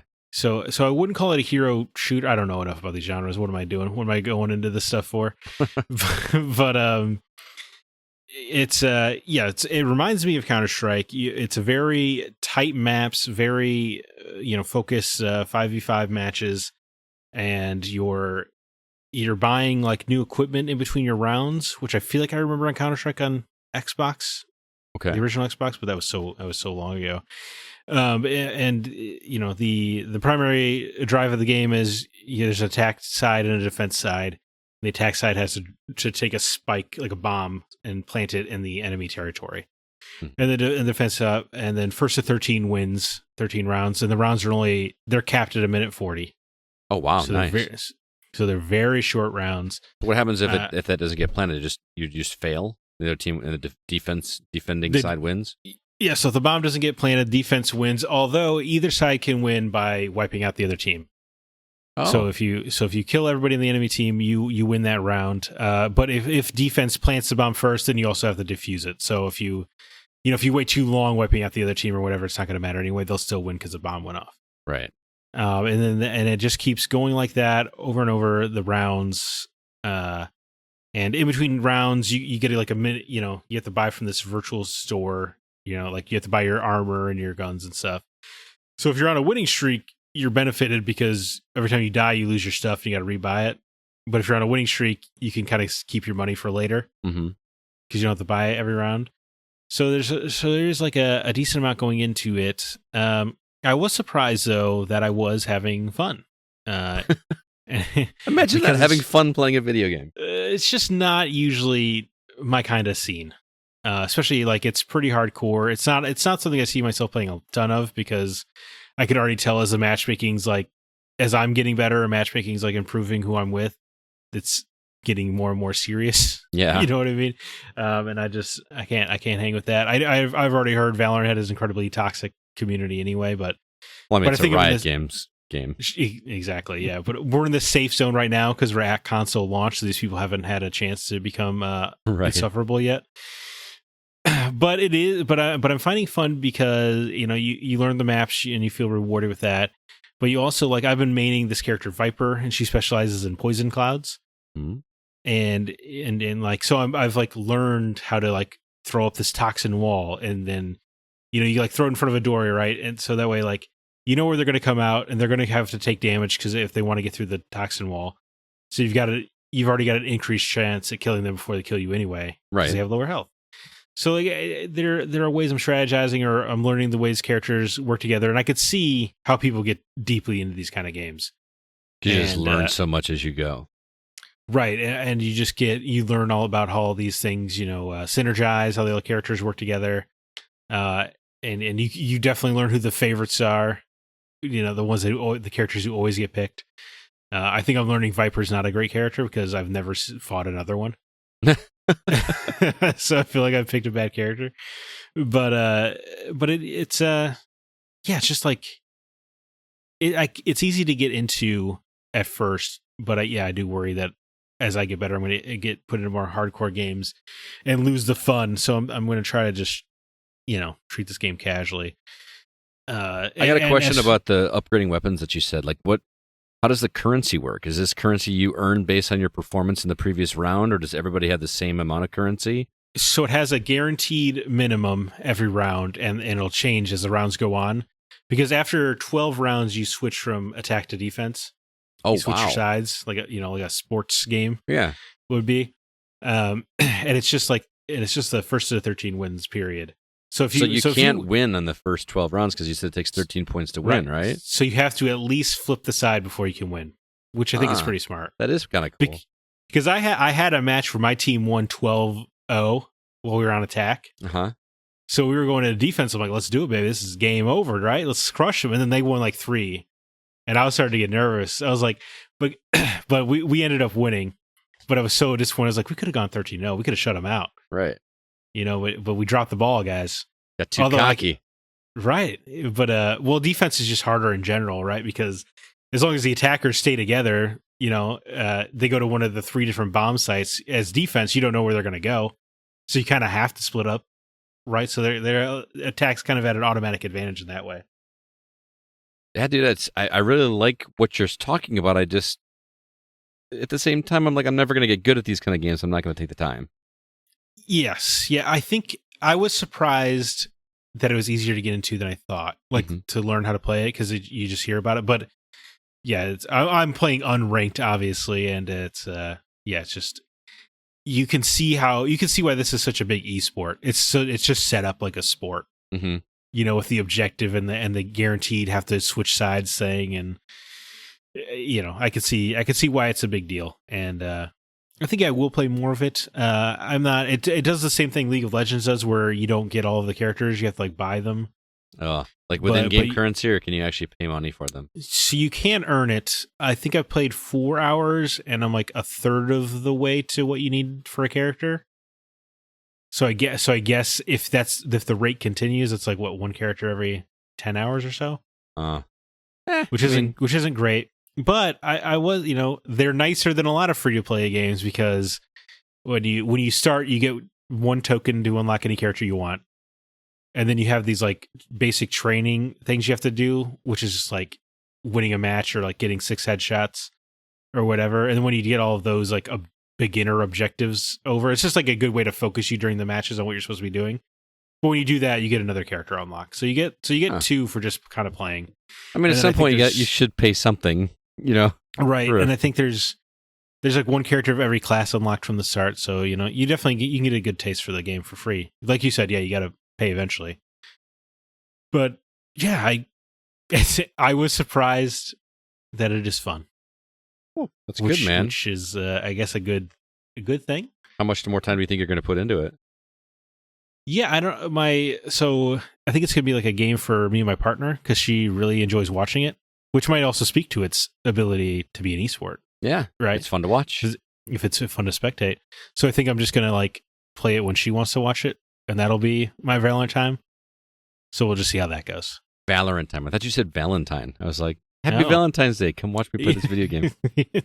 Come on, honey. We gotta see what Omen can do on the battlefield, bro. I feel like these are the types of games I would have eaten up when I was a kid. When, Right. you just had that one game to latch onto. When I had GoldenEye, dude, I was good at GoldenEye back in the day. Yeah, because you had nothing else. I had how many times can you beat Zelda? Right. You know what I mean? Oof. Yeah. I would say I definitely always preferred a story game as a kid, but I'm interested what it'd be like to have these free to play games when you were a kid. It would have been crazy, like you're saying. Totally would have been crazy. You would have had no choice but to get incredible at Valorant. Right. You got nothing else to do. What else you gonna do? Your homework? Definitely not. Homework's for the classroom. I stand firm on that. I'm actually with you, man. Again, that is Valorant. That's the last one that we're going to talk about, but I promised you guys that you're going to hear Alyssa's voice. She sat down with Mark to talk about some games they've been playing. I'm going to play this for you right now. We are here to disturb your regularly scheduled programming to bring you some pre-recorded reviews, and of course, this is not Scott Clark. This is Alyssa White and the Gaming Outsider right now. But today, I'm talking with Mark Zemansky, one of our fabulous writers. He has a couple games to review. I have a game to review. But first off, we're going to talk about Mark's game, Nocturne, which you are playing on PC. Correct, Mark? Correct. And yes. I watched the trailer for this game, and it looks super charming. It's an RPG, but it has a really unique mechanic, which I have never seen in another RPG. And I would like you to explain it and tell us what you think about how it's implemented and all that. All right. It's first off, I apologize to everybody. My normal microphone went out. I'm using another one, so my apologies for the echo chamber. But the game Nocturne is a lot of fun. Like you said, it sets up like an RPG. You're walking around with that 3/4 top-down view that is so famous in the RPG world. But the battles are done through rhythm. It's a rhythm battle. So very much like a Guitar Hero, the slider where the notes come down and you have to match up your keystrokes with when the notes hit hit them. And it's to the rhythm of the music that's playing in the background. Now, I saw that there are multiple difficulties, I'm assuming associated with the rhythm aspect itself. So if you're not great with rhythm, could you play this game like on a beginner setting or? On a beginner setting, yes, absolutely. But beginner is still a challenge. Okay, gotcha. Against certain enemies. The enemies have difficulty levels as well. So I have a beginner one, which is mostly what I've come across in the demo that I've played. And you're just playing a demo, not the full game? Yes. Okay. Correct. So during the demo, like, what have you gotten from the story or from the actual gameplay? Like, what's it about? Tell us what the basics you've learned. Okay, so you have just died. Okay, we're isekai.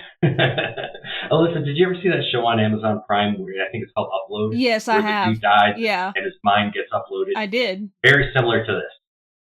So you're uploaded into this world called Maya.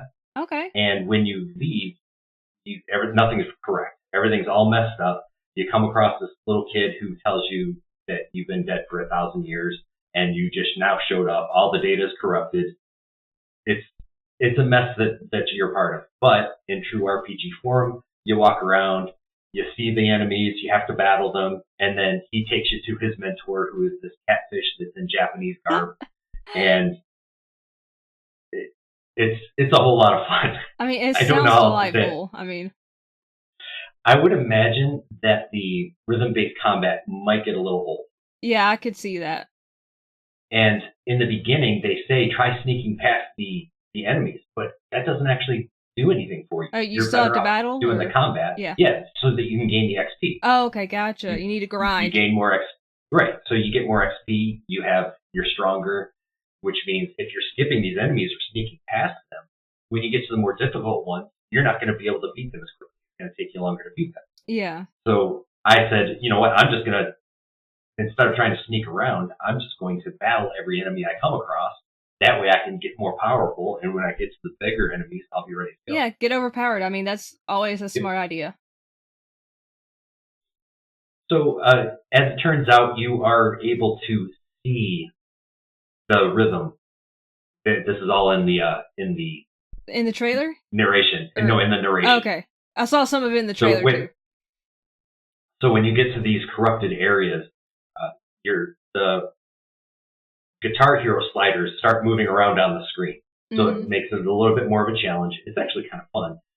But you're able to see these things that others can't. And when you solve those rhythms, the item becomes uncorrupted. So you have this power to make things right on Maya. So that is the true story of the game. You're there. You're trying to make things right. Nothing is correct anymore. You're still looking for your brother anyway. So there's a story to it. There's the rhythm to it. There's the RPG element to it. It's a whole lot of fun. Well, it looks fun. And I noticed in the trailer, there's, it seems like a typical RPG. And I noticed there's a character named Timothy. I'm just like... Timothy, yep. Anytime someone makes a play on the name Timothy, it makes me laugh. I don't know. Well, this is a good one for you. I just had to mention the fact that there's a character named Timothy. About how long is the demo? I played it for about an hour. Okay. I think there's still a little bit more for me to go. They let you travel pretty far, and the battles are spread out pretty well. So there is a bit of walking involved. Okay. I'll get back to it and wrap up the demo before I write it up for everybody, but as far as I can make it so far, it's a pretty standard rhythm combat. Find out the next piece of the story, next combat, next piece of the story. So it goes back and forth, and it keeps you involved. So you got a pretty good chunk of a demo, so if you want to try it out before you buy it, perfect opportunity because you get a good bit of the game to play through. Absolutely. So That is Mark talking about Nocturne's PC demo, which was developed and published by... God dang it. I'm sorry, Kevin. I'm nervous about tomorrow, and it's messing with my mind. I'm going to do it again. You're doing fine. I'm going to do it. Sorry, Kevin. Crazy Studios, Studio PR, Stride PR. Okay. Stride PR. I'm going to go back in, Kevin. So that was Mark talking about Nocturne's PC demo, which was developed and published by Crazy Studios and was provided to us by Stride PR. So thank you, Stride PR, for providing a code for Mark to play the PC demo of Nocturne. Yes, thank you very much. That was an intriguing one. We'll switch gears, though. Alyssa, you've also been playing a PC game called Minds Beneath Us. I have. I am not familiar with this game. Oh, it's so interesting. I think you would probably dig it. It's a very complicated story that I don't want to reveal too much about, because that's, like, going in blind's the best way to go into this game. But basically, what I can tell you is you're in MBU, which I didn't realize until after I finished the game that is an acronym for Minds Beneath Us. Oh. Which is basically like this entity that possesses people, but you don't have control over who you possess. So you take over the body of a guy named Jason Dye, and it's set in a city called Wanpei. I'm assuming this is a fictional city, but I'm not sure. If I'm wrong, I'm sorry. But Jason just wants to, get a job at a flock farm, which technical terms and all that jargon you'll learn in the game. His girlfriend works there, and he's just living a regular life. He's got to take the subway. He's trying to figure out, what he wants to do in life. And then he gets mixed up in a bunch of stuff.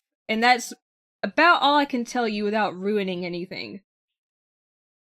All right. Does this one play more like an RPG, or does it have a special brand of style? It's kind of unique. It's definitely got, walking simulator mechanics, but it's not a walking simulator. It's a side scroller. So you're walking around a lot. You're talking to people. You can listen into conversations, but you don't have much control over, what you actually do. You are following a predetermined course, pretty much. Okay. You do have some side objectives you can choose to do or not to do. There are some quick time events when it comes to some fights, so you have a little bit of some beat 'em up sections in the game. They're not very challenging though. I didn't fail any of them. And you do have to make a lot of choices both in dialogue and in the story, which will affect how your story plays out. So the way my story played out probably won't be the same as someone else's story played out. So that's another really unique thing. Well, the graphic style looks pretty intriguing. It's more like I'm trying to think of a comparison. But it's hard to, certainly not. It's not something I've seen recently, though. It's unique. Yeah. I see that you are in Japan, I think. It's a city called Wanpei, and it looked like Chinese lettering in the game, so I'm assuming a futuristic version of China. Very dystopian, and yeah, I can't compare it to anything else, but I love the animation, and no one really has any facial features, so it kind of gives, I don't know if you'd say Uncanny Valley vibes. It's a little bit eerie, but then it makes sense, and you get used to it when you know more about the story. But I love that graphical style, like, I was just hooked by it. It looks truly beautiful. I love the colors. Oh, I yeah. love the contrast between buildings, between people. Really sharp animation. Yeah, it looks great on Steam Deck. I had no performance issues whatsoever on it, and it really pops. Well, right on. Is this one that you are recommending? Oh, for sure. I do have a written review coming up for that, so you guys can read that as well when that is published. How long, if I may ask, is the proper question, how long did it take to get through it? I think it will depend on your choices. It took me about 9.5 hours to finish, but it could probably go longer or shorter depending on, your reading speed and also the choices you make. So that's Minds Beneath Us. Alyssa, sounds like you were recommending it. Oh yeah, highly recommend. This is something that's really original, and I haven't seen or played anything like this in a long time. So yes, I highly recommend it. All right. It doesn't sound like it's on any other platforms at this time. Not yet. Not yet. Okay. But Steam Deck, Steam, sounds like a great game.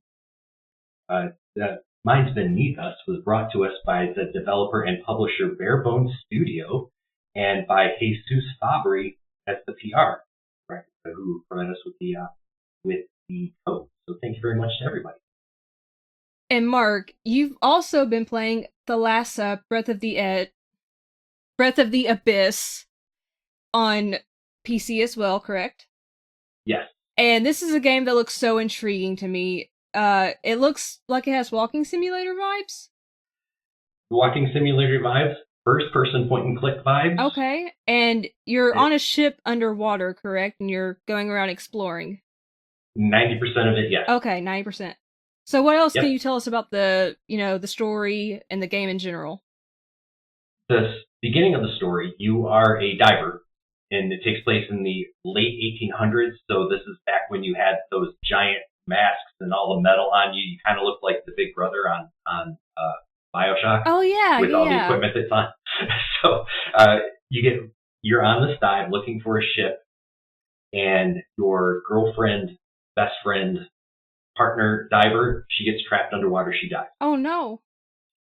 You go into like this level of shock. You have to go home and recuperate. While you're recuperating, the ship goes back out to continue their expedition. The ship sinks and everybody on board dies. Even worse. Lots of death and sadness. So your friend gets you back on the ship. You're going to go and look and try to find out why the ship sank, how everybody died. There's other mysteries involved on the ship. So at heart, it is a mystery drama. Okay. But it is presented as a walking simulator and, like I said, a first-person point.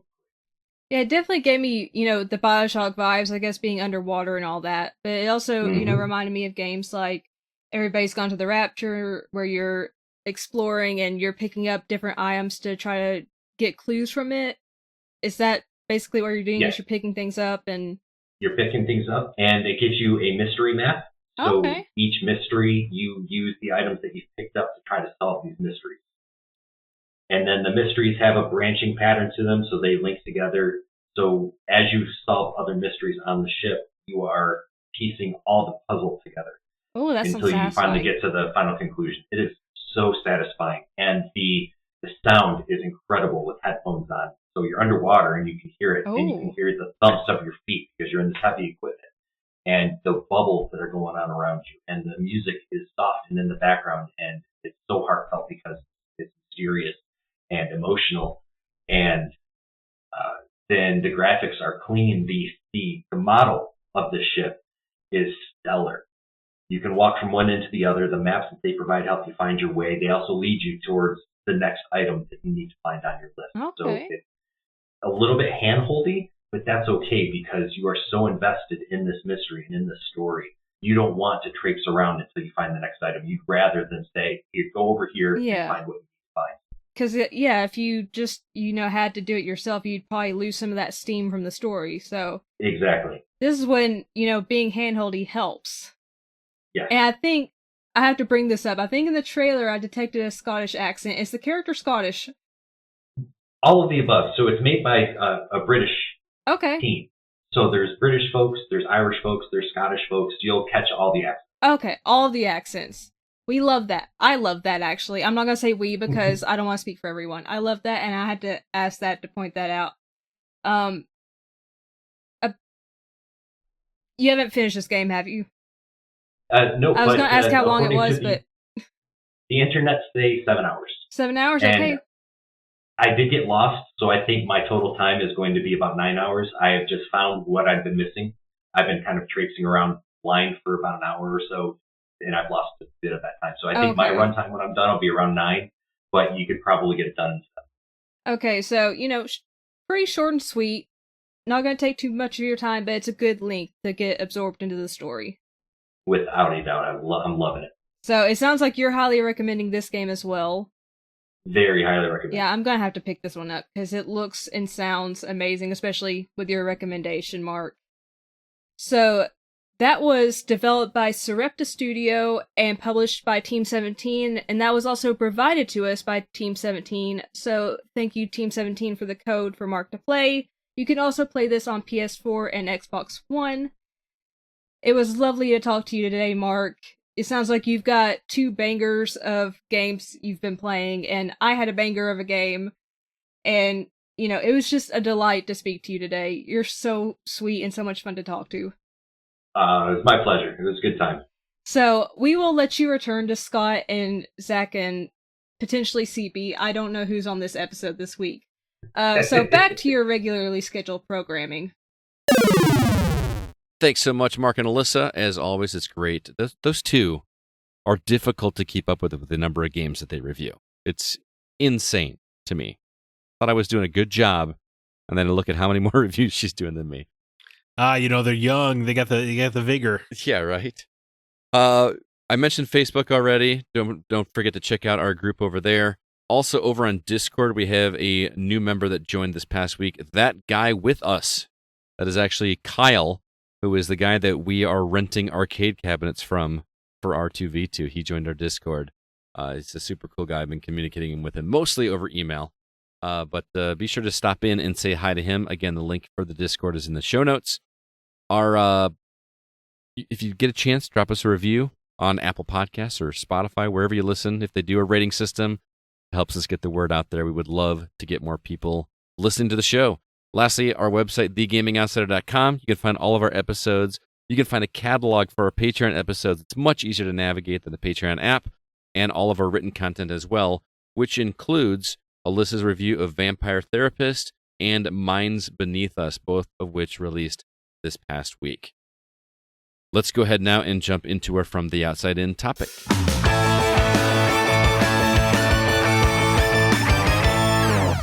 This week's From the Outside In topic was 100% Zach's idea, and I think it's a fantastic one. He wanted to come up with a list of 10 commandments for video games. So we decided to take our listeners' input as well as our own and come up with a Gaming Outsider list of thou shalts and thou shalt nots of video game development. Now, we had a ton of comments, but a lot of you had commandments for gamers as well, not just developers. So we're going to separate them and make 2 different lists based on feedback and whatever we come up with. With that said, we may not have 10 of each. We may do 5 and 5. I don't know. We haven't really decided what we're going to do here. But let's start with the gamer commandments. Usually we start with Zach and I, but I wanted to read the listeners first, and then Zach and I are going to discuss what goes on our final 10 commandments list. Zach, you want to kick things off on Facebook? Sure. Over on Facebook, Andrew Jeck writes in, "Thou shall always return disc to the correct case and place it in alphabetical order on the shelf." The fact that has to be a commandment drives me crazy. I was going to say, because I feel like my brothers would never do that growing up. They would always just put it in whatever case was convenient. And it's just, why live that way? I mean, that's better than leaving it disc side down on top of the entertainment center, I guess. Mm-hmm. But that's not great. But they used to have it all the time back in when DVDs were huge, Yeah, you just take it out and just watch another one, just set it there for now and get it later. I felt like half the time I opened up a game or movie to watch Fight Club, I was like, well, I got to track down where it's at in the house because it's not here in the case that says Fight Club. What are you doing with the case? Why is it leaving anywhere except for right next to the DVD player or game console? Are you flinging it across the room? And right, but magically it does seem to be the case. Yeah. All of a sudden, ATV Off-Road Fury 2 is in the bedroom. You're like, what? We don't have a PS2 in there. What are you doing, Brian?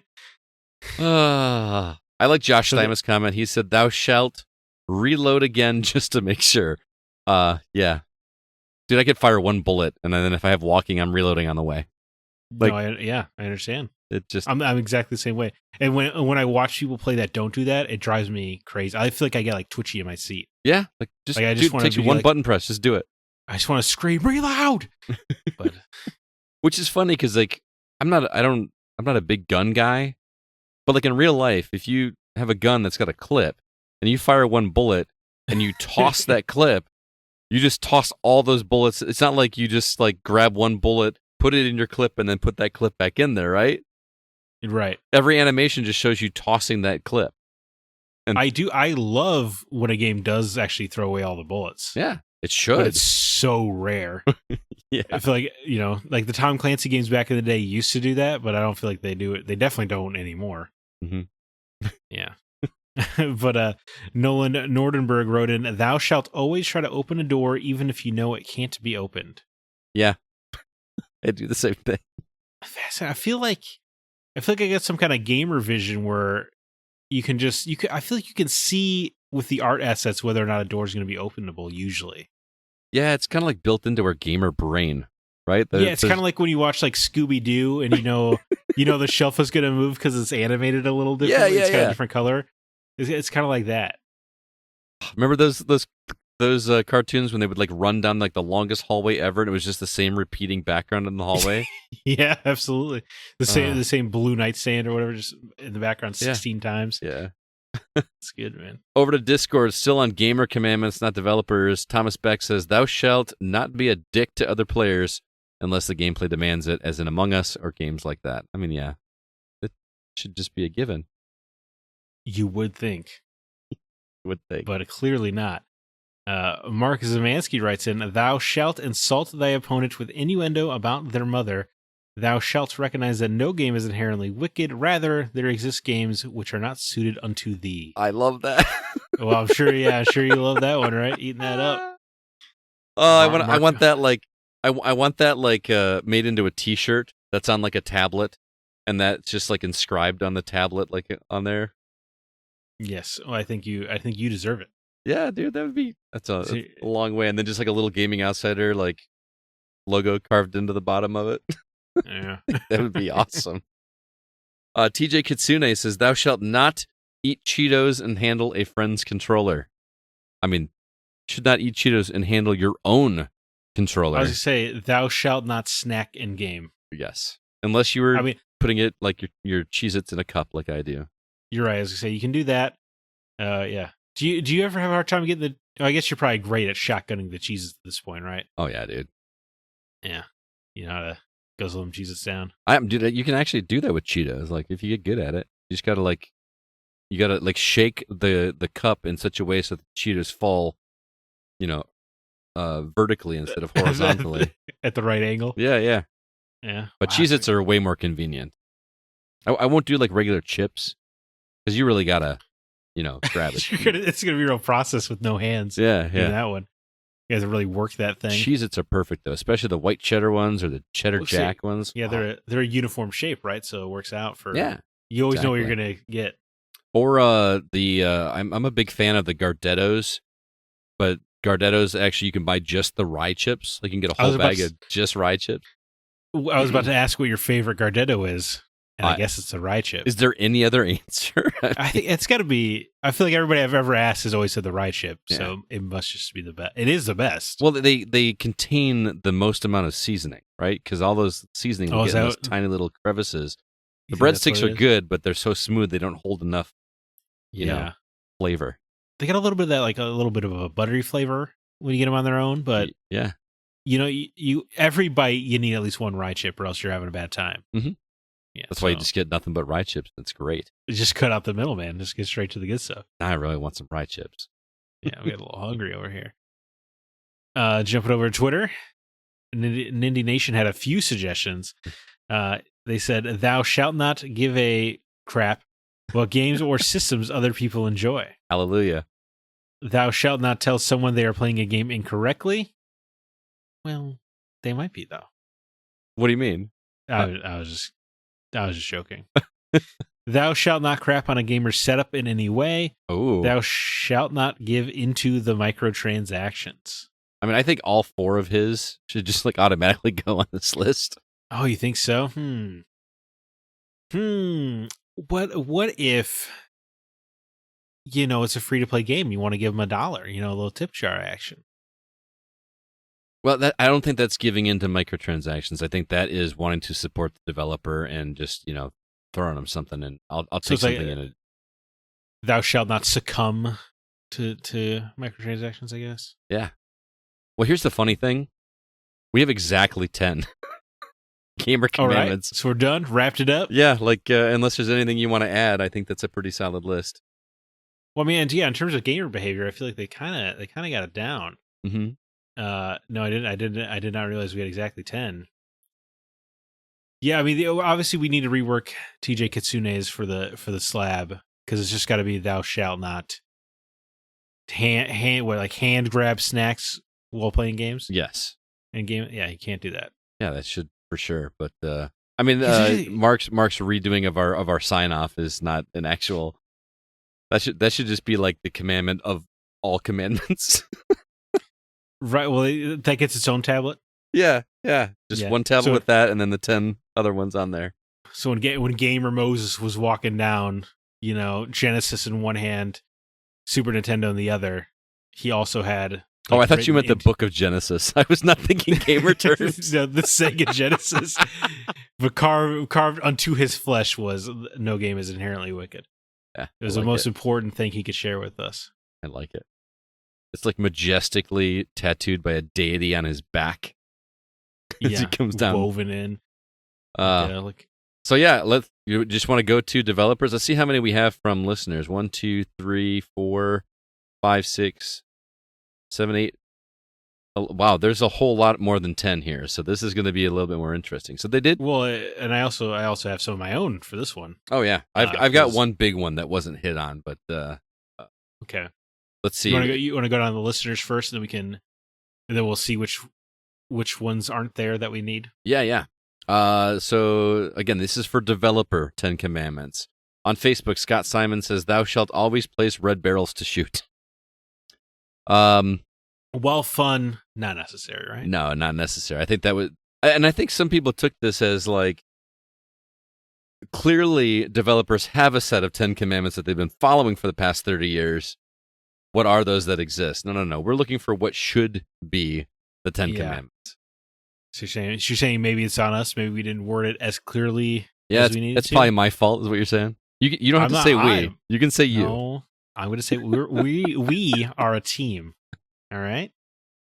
I was going to say, the red barrels thing, I feel like is less common these days, right? I feel like it's become such a joke at this point. Well, I think I was going to say, is it just so many games also try to be realistic in different ways, right? Right. Like if you get something arcadey, like if more tongue in cheek type stuff, they're going to put it in there just as like a nod.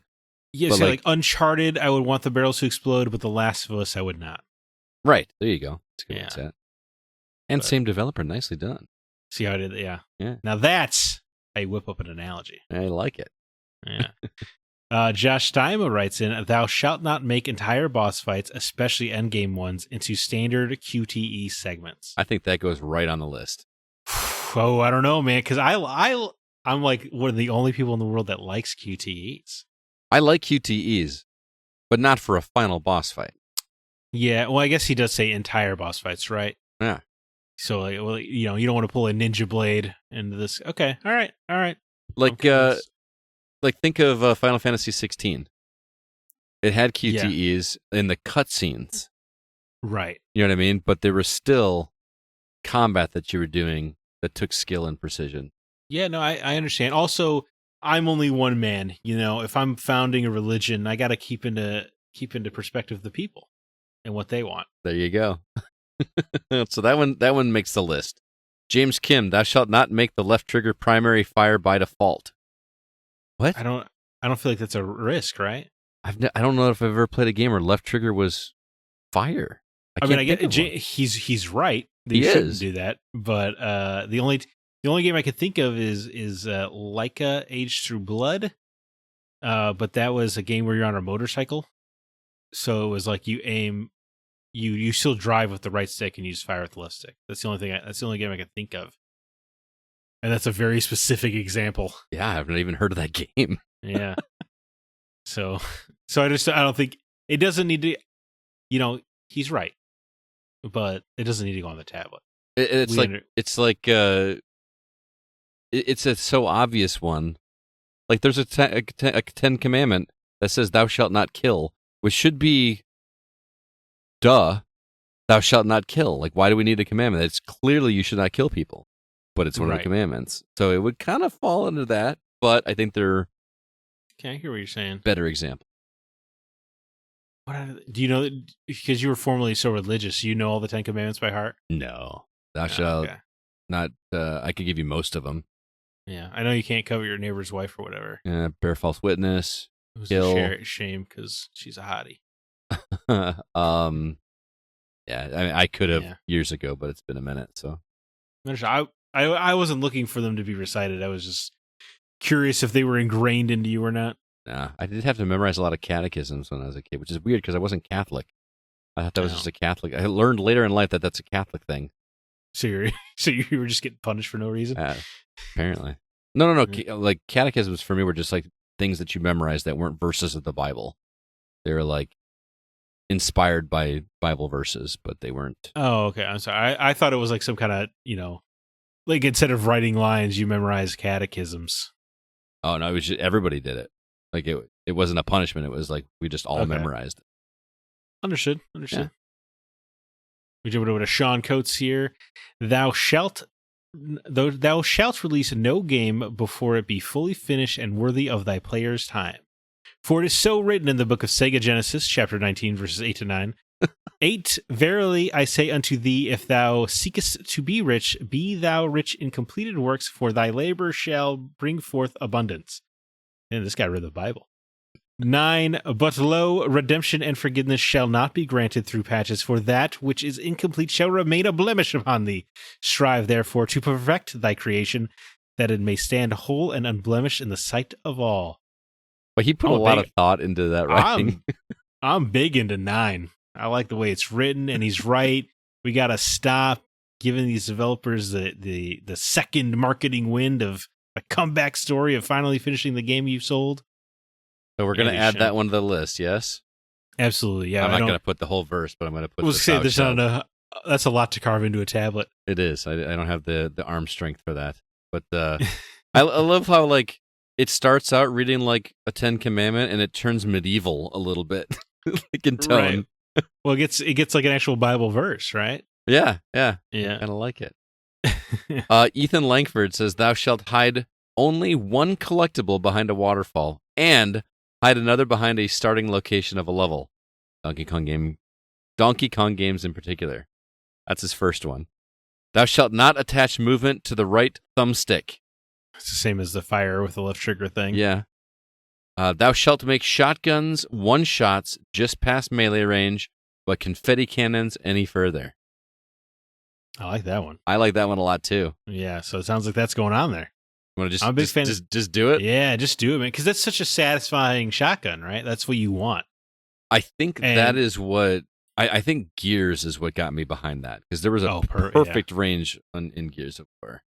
Because if you get down by a shotgun, from too far away, it just doesn't feel right. It feels bad. Yeah, like it's still gonna sting, but it's not gonna do any damage. Right? Yeah, not in these gamer lands. Yeah. Yeah. He goes on to say, "Thou shalt not make a final boss that will be finished after one round. Thus, 3 shalt be preferred." Every final boss? I say, I don't know if I feel this one. I get what he's getting at. Most bosses, right? But like, I feel like in RPGs, that's fine. Like maybe if we added like in RPGs, but too often in JRPGs, like I get like, oh great, another round. Like another phase where it's almost refreshing when it is just one round. Yeah, of a final boss. I get that. Yeah. So we're good with just that one for Ethan's right now. We'll come back. We can revisit. Yeah. Aaron Peterson writes in, "Thou shalt not require a freaking skill tree for every damn game." I do have something similar to this of my own list. Okay. Which I guess I should use now instead of later. Yeah, go ahead. I said, "Thou shalt always make a meaningful skill tree if thou must make a skill tree." That's how that encompasses what he's saying. Right. Yeah. And I don't think the word freaking was anywhere in the Bible. But, yeah, so I mean, it's up to you which one you want to use. I don't want to discredit Aaron here. I do. Okay, well, in that case, no, I'm just kidding, Aaron. No, I think what yours encompasses exactly what he's saying. That not every game needs to have a skill tree, but if it does, it needs to be meaningful. So, right, yeah, we'll put that for number 4. Moving over to Discord, Alan Sheck has all of the rest of them, and he has quite a list here. He said, "I had a lot of them. Take what you will from it. First off, thine eye shall be focused solely on the players, and thy duty shall be to them. Thou shalt put no shareholder before them." Wow. That's a winner. And Yeah, definitely. I mean, it's going to be, man, if that was a real commandment, everybody would be smited, right? smitten, smited. Is it smited? Well, smitten is like you're in love, right? Right. Yeah. Yeah, smited would be like God sent a lightning bolt down on you or something. Smote. Smote. What's the smote? What's the past tense of smite? I don't know, man. You're the God guy. Nah. Formerly. Thou shalt have. What's that? I said I never had to endure the religious upbringing, so I defer to you. Thou shalt have but one denomination of in-game currency, and microtransaction currency thou shalt have none. I think the one form of currency is pretty great. Yeah.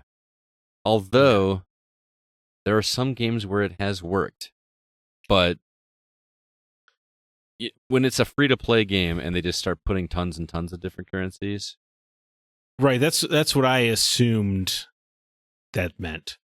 Because, I mean, they're, like RPGs might have multiple forms of currency or something like that, or, but that's usually okay.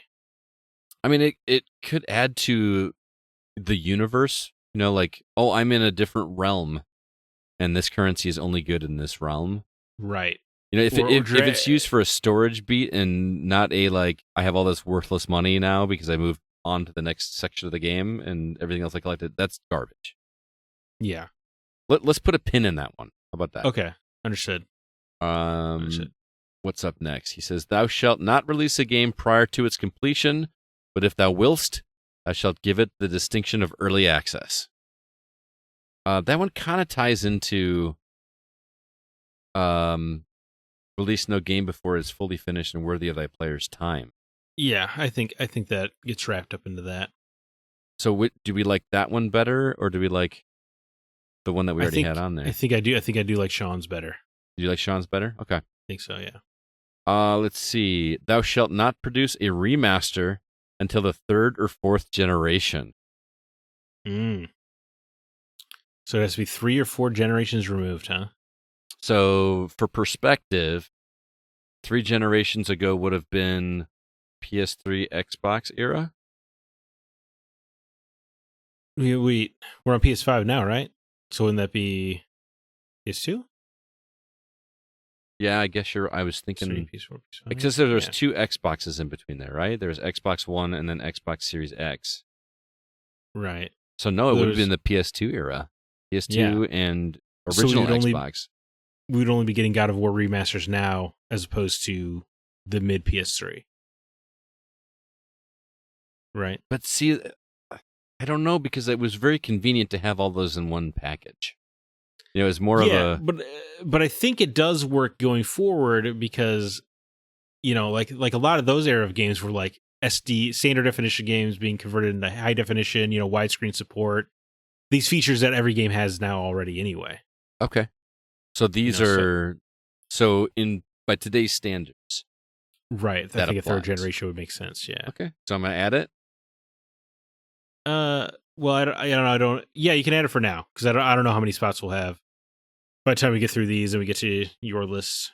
Well, I guess you only have one, but I've only got. I mean, most of mine were picked up. You know what I mean? Like, yeah. Oh, yeah. Fair enough. Let's see what else. Thou shalt not require online connectivity for single player gameplay. Get that on the tablet, baby. Yeah, there's no question. There's no conversation there. That's got to get on there. That's so frustrating. I agree. I remember when Xbox was down when I was in Portland, and we were trying to play Ultimate Chicken Horse, right? Yeah. Mm-hmm. And we couldn't because had to verify your license or whatever. Even though you're. It wasn't even that. Wasn't it like we couldn't download our profiles or something? We couldn't even get a profile in. Right. No. Well, that was for Carcassonne. Oh yeah. But Ultimate Chicken, because all of Xbox Live was down, right? So it just wouldn't load up your copy of Ultimate Chicken Horse, even though it was your copy on the Xbox. Paid money for, and I wasn't playing online with anybody. We were just playing locally. Right. That should be inexcusable. I agree. And that's not a good mark in the future of all digital games. Yeah. Let's see. Thou shalt be accountable for the functional claims of thine advertisements, and moreover, thy release dates shall be set by thy developers, not thy accountants. I like the thought process. Uh-huh. I just don't know if it's tablet worthy. Yeah, I agree with him. Like, to be clear, I agree with him, but I feel like there's more important ones. Yeah, I don't care when a game comes out. I think I agree with that. I also think if you let it up to the developers every time, the game might just not ever come out. Right. But I mean, I trust them more than the accountants, to be clear. I mean, the developers also have to eat. Right. You know what I mean? It's not release it at some point. So yeah. I got two more here from Alan. He says, "Thou shalt not flood the market with copycats which add no unique value to the genre." Like shovelware? That right? Or I guess how all these Vampire Survivors that came out. I guess. Yeah, but some of them are pretty fun. Every once in a while, you find a diamond in the rough that does work. Well, I guess he does say which add no unique value, and most of the ones I've played do. So no, it is just kind of a hard one to quantify. Maybe. Yeah. Well, again, I'll put a pin in it. We're running out of space on our tablets, man. That's true. Let's look. Can't believe God restricted us to 10. Last one. Thou shalt not integrate blatant freaking gambling tactics or actual gambling like loot boxes in games aimed at minors. F. He just put an ETH at the end. Thought that was great. Yeah, I mean, I think thou shalt not integrate blatant gambling tactics in games aimed at minors seems fair to me. Yeah, I'm adding it. Sure. How many do you have? We have 2 spots left. Well, again, mine. You might not think mine are good enough for the tablet. Okay. So, you want me to run down my? How big is your list? Did you actually do 10? I think I did 7 or 8. Oh my god! Okay, I feel like a slacker, man. I just.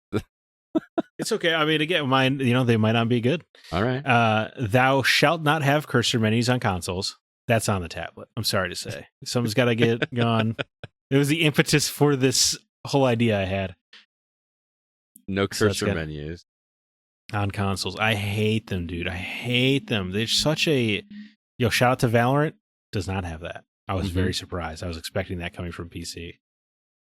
Thou shalt not make a lazy hard mode. What I mean by this is I do not like hard modes where it's just like the enemies have more health and you do less damage. It's just not very engaging. Like if you have say smarter AI. That would be great. Or maybe you add more enemies to the environment or change up the formation. Or let's say you're playing Gears of War, right? And maybe on the hardest difficulty, you just can't revive your down teammate or something. Mm-hmm. There's just so much more interesting ways to do it, but I feel like most just pump up the numbers. I like it, dude. It's gonna be hard to pull some of these off. That's the thing. I understand. So that's why let me just thou shalt not sell pre-order early access was on my list. I could see how that doesn't need to be on there. Pre-order early access. Yeah, where you're like what is it like Starfield did, right? Where the game's coming out on Tuesday in quotes, but if you pay $30, you can play it on Friday. Oh, I see. Thou shalt not grant early access to people who pay an extra $30 kind of thing. Yeah, they shouldn't. Yeah, should not grant early access to those that pay a premium. The shareholders will disagree with you. Well, they luckily they're not. I don't think the shareholders are often concerned with the house of God. Just don't think that's they're still alive. They haven't been smitten. Right. There's no smoting going on around here. All right. Thou shalt not use ads or minions for boss fights. Oh, okay. Ads or minions. Oh, so you're just fighting the boss. Yes. Man, because I like that. Have you ever gone up against ads during a boss fight and thought, well, this is fun? It's a really good point, man. Because I haven't. No, and it's like, I'm not here to I mean, if you were gonna go up against a final boss like in real life, you're not gonna. It's not gonna be toe-to-toe. He's gonna have his cronies with him, right? Right, but you've probably dealt with them on the way to him, right? Which is how that's video game logic. Like that's our right, in our or brain. it's like when Indy gets to the. Well, no, he's usually got a bunch of Nazis. Never mind. But I'm just saying, yeah, the video game logic would say that you've cleared out all the cronies. Time for the big guy. Mm-hmm. And it's just like, unless it's like a spider boss that's fighting little spiders, and you're fighting their children, I guess, in between the rounds. But even then, like, no matter what, like I've never had fun fighting the little guys waiting for the boss fight. I'd rather you just make an interesting boss fight on its own, rather than falling back on, well, let's keep the player busy for a few minutes. I agree, and especially because leading up to that final boss fight, you've kind of already proved yourself against ads. I can handle ads, right? So I don't need to be tested on that anymore. I need to be tested on this guy. So you're just wasting my time. Mm-hmm. Yeah, I like it. So I'll put it in that way. Thou shalt. This one was more of a fun one. Thou shalt always have a wind chime in a shooter when you clear the room. Oh my god, dude! I think that one should go on. Yeah, dude, it feels so good every time. Yeah, I can hear the Gears of War one in my head right now. Yes, yeah, absolutely. Oh, or Dead Space does it too, I think. Maybe yeah, no, there were a lot of shooters that did it back in the PS3 360 era for sure. Mm-hmm. Yeah, I guess. Well, this isn't a shooter, but you do get a wind chime when you solve a puzzle in Zelda. That always feels good. Yeah, and it was a subtle way to do it without just blatantly going. You're safe. Go ahead. Right. Well, you know yeah, what I mean? that's why I felt great in all those shooters, right? Or like I think, maybe a lot of the shooters of that era, I feel like they still do them a lot. There's always like an indicator, and it always feels great. But when it's like a little chime or a little noise, you hear that noise, you feel great about it. Mm-hmm. You feel like you just tore it up. Dude, we have way too many. I don't know how we're gonna narrow this down. Well, we'll find a way. And then the last one I have is thine colorblind filter must not be a screen filter. This is obviously specific to me. This is not. I don't think this needs to be on the tab. I was just gonna say I agree with you on that, but I think it sounds like I'm being a jerk when I say this. No. I feel like for it to be a commandment, it needs to apply to everybody. Right. This is if I was the god chiseling the stone. I'm sure this would be on there because it bugs me. Mm-hmm. But yeah, this is obviously a small use scenario. Right. Is that your last one, or do you have more on your list? That is my list. Dude, there are so many to pick from. I guess it's a good thing I only have one, and I'm surprised nobody said that. And I don't know how to say it in Bible speak like everybody else does, but thou shalt include in the tutorial of the game. I don't know how to say this. I want it to be where a game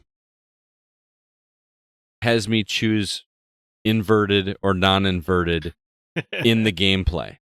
Yeah, I do understand. Yeah, definitely. Like Halo did. All right, Chief, look up. All right. Right, just look down. Cleanly introduce that option. Right. Instead of I get so tired, and apparently there's a setting in Xbox where you can just like make it so that whatever's attached to your profile defaults. I've never been able to figure it out. I should probably Google it. I have that on for both Xbox and PlayStation, and it is no guarantee. Yeah. Yeah. So. It's just like my starting up my game. I know the first thing I'm going to do is I'm going to check to see if the camera works, and then I'm going to go to the menu, and it's always different. You know what I mean? Like, it's like it's a game in itself. Like someone could make a game on like find the inversion controls in the or like the subtitles option is always just in some random spot in every game. Right. Yeah. Yeah. And like that should be the first thing in a list, right? That's the first thing everybody goes to. I mean, that should be a commandment. Thou shalt utilize the uniform options menus instead of making me like scroll through an entire list of gamma filters and like whatever settings there are in a game that I don't have any use for to be able to scroll down and find the horror. Make it at the top of the list. Customize your joystick dead zones, bro. Maybe we could include both of those into one thing. So I can say, thou shalt make it in the game. Otherwise, make it Don't even put it in the options. Just in the pause screen. Do you want to invert? You know what I mean? Because that's the only one everybody does. But are you worried that this is similar to the colorblind thing, where it's only really helping a small base? I would really like to know the percentage of people that play inverted versus, because I feel like it feels very split. Like Right. It doesn't feel heavily weighted. When I want to like do a massive polling on that. Right. So you need a game the size of like Overwatch or Valorant or something to do a survey, or just like share the numbers with us. Because I feel like that would clear it up, right? Well, except you got to remember, so many people that play Overwatch are going to be on PC, so it's not going to matter. Right. So you just ask. But do people play? I don't even know, because I don't play with a mouse and keyboard. Do people switch their mouse control?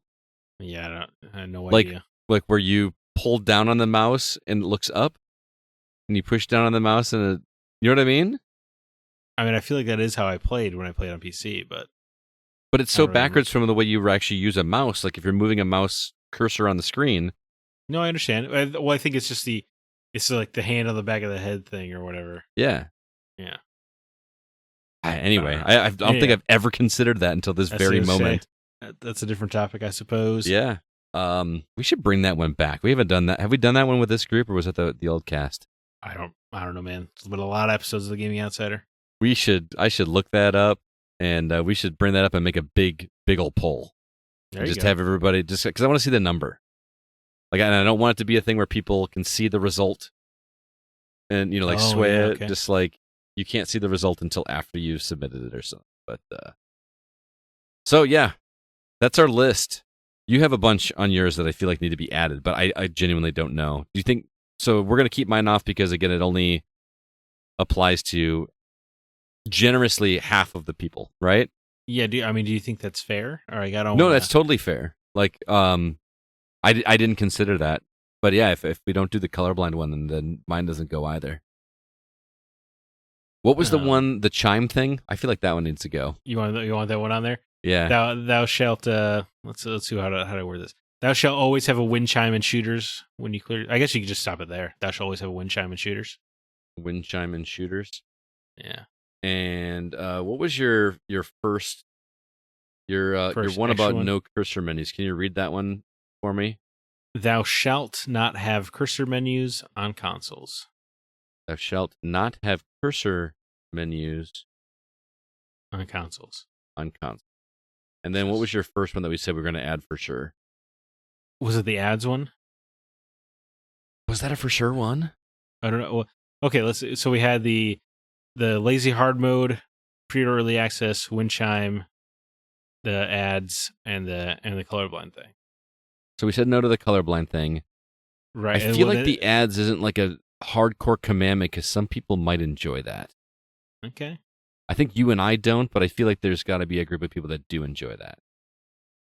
Nobody likes cursor menus on console. I've only ever met people irritated by it. Again, we are a small, minuscule subset of people. We've not interviewed every person, obviously. No, I'm saying like even because this is a topic I like to bring up. Uh-huh. So like when I find out people play video games at work or whatever, I'll always ask them about it, and they always hate it. Oh, okay. So yeah, so I've done anecdotal research for years.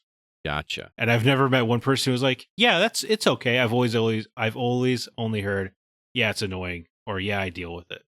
It's just so much easier just to click over, like just stick over to the next option. It just doesn't feel natural on a controller. No. Do you think that's just because like it was made for mouse and they just decided not to take the extra effort to do it? I think it's because Destiny did it, and Destiny was incredibly popular, and it was really popular amongst game developers. So I think they just did that. Just do it.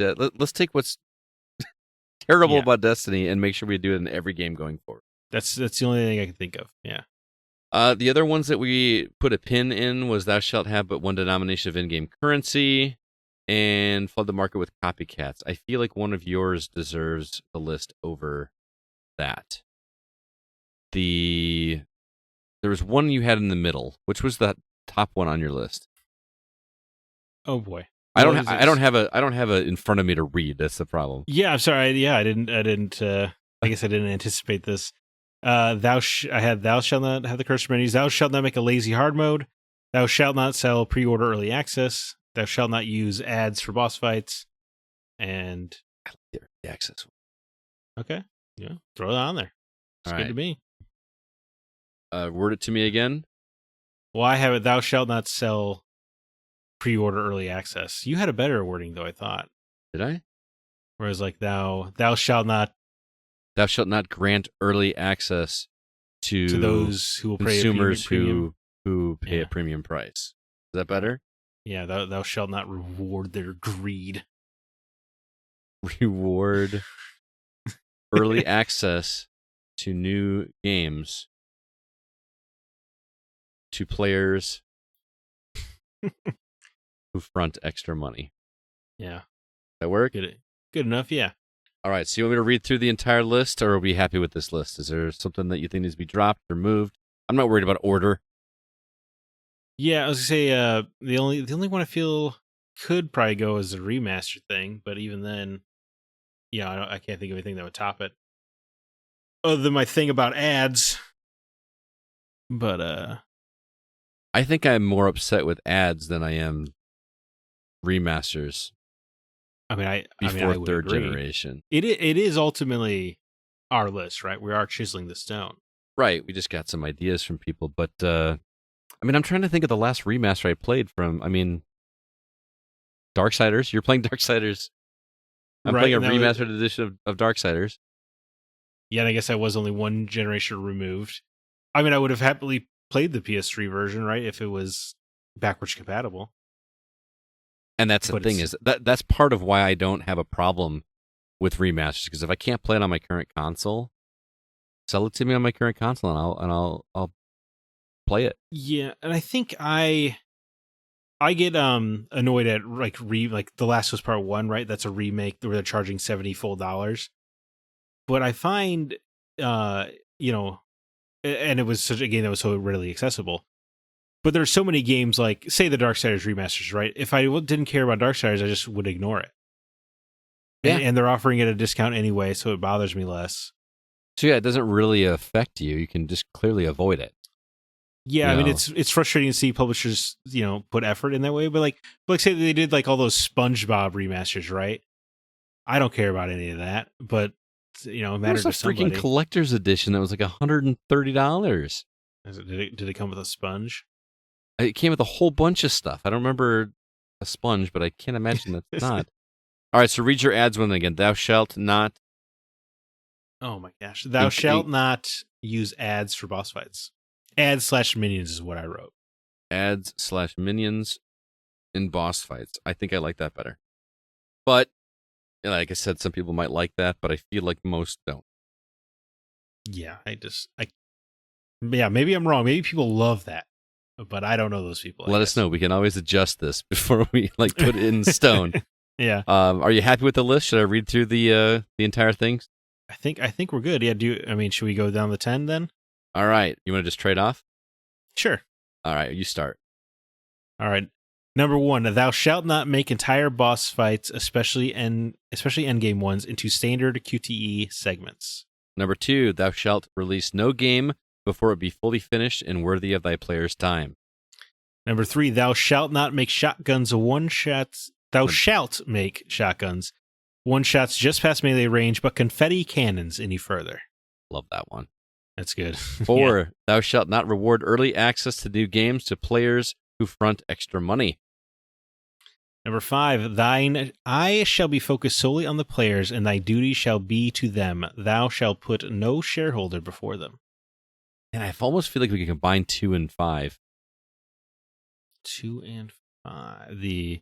Releasing a game before it's finished. I see what you're saying, but 5 could also encapsulate like Crash Team Racing, where they added a cash shop like 2 weeks after the game came out or whatever. Oh, okay. That's putting the shareholder before the player. Okay. Yeah. Number 6, thou shalt not use ads or minions in boss fights. Number 7, thou shalt not require online connectivity for single player gameplay. Yeah, that one definitely need to be on there. You do definitely, yeah. Number 8, thou shalt not integrate blatant freaking gambling tactics or actual gambling like loot boxes in games aimed at minors. F.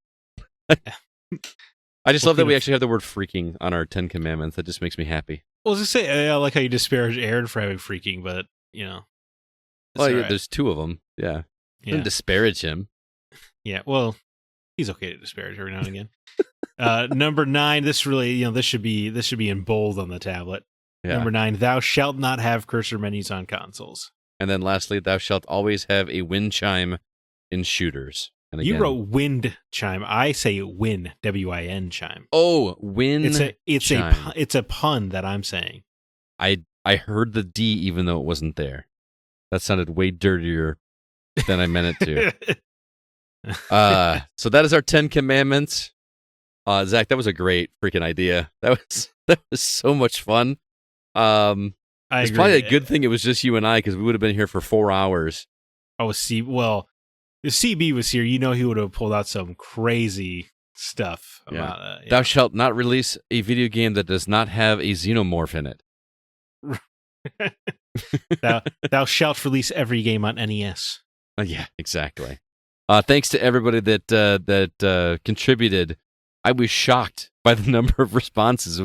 It's the most we've had in a long time, so that was a ton of fun. Thanks to everybody. I'm glad people thought it was a fun topic. Yeah.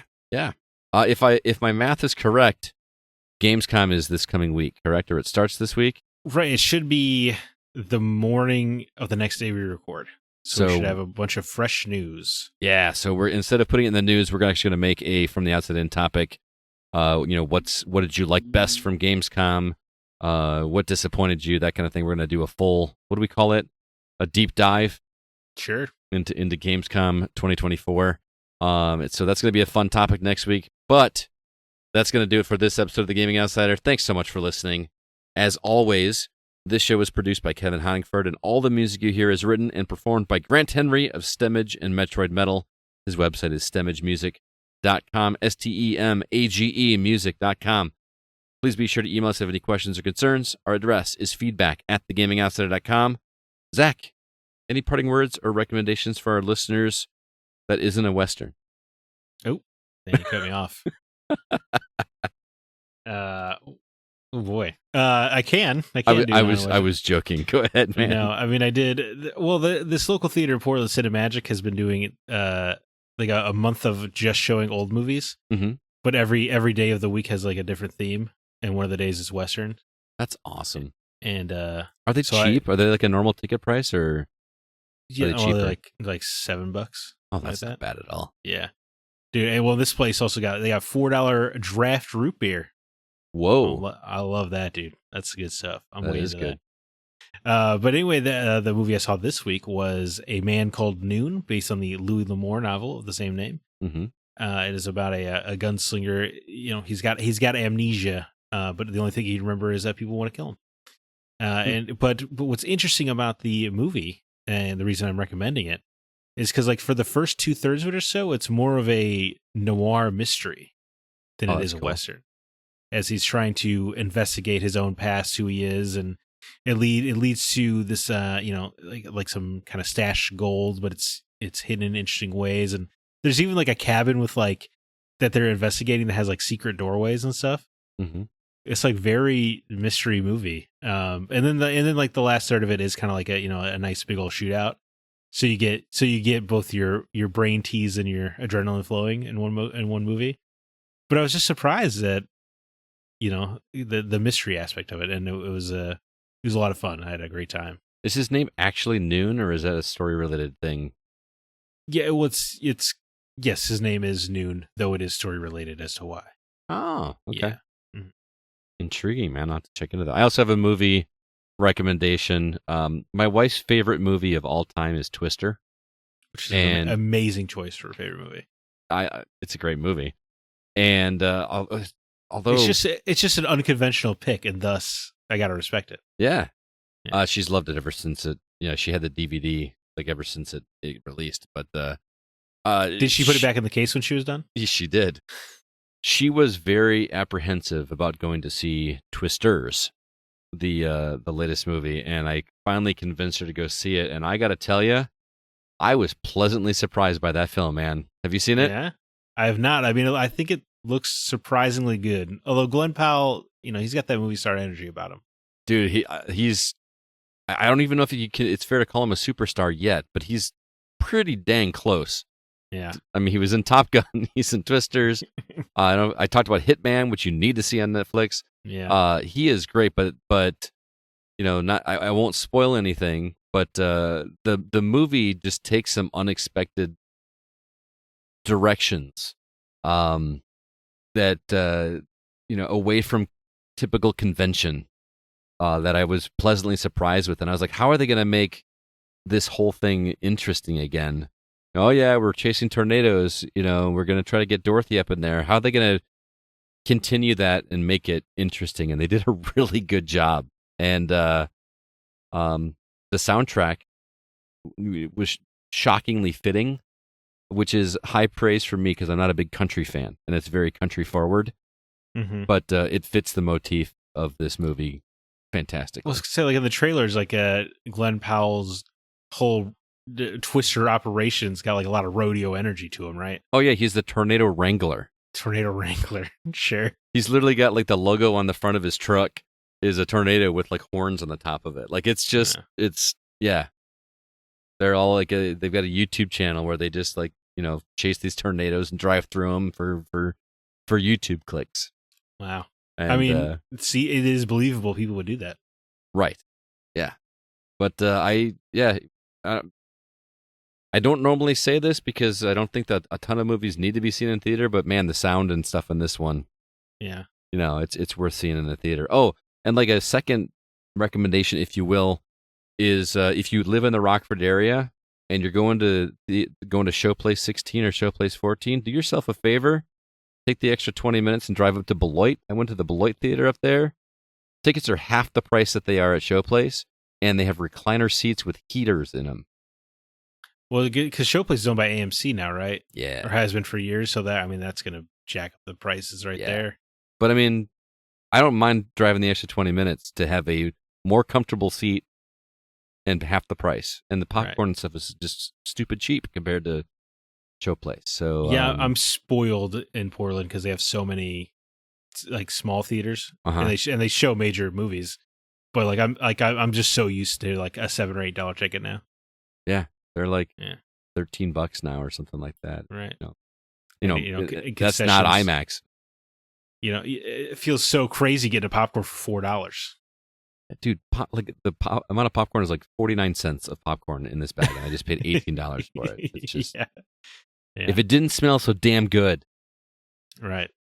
But anyway, dude, Zach, it has been so much fun chatting up with you. This has been great. I really enjoyed this. Looking forward to next week already. Hopefully we get the whole crew back. We haven't had a 4-man podcast we had one a couple weeks ago, didn't we? Did we have all 4 of us?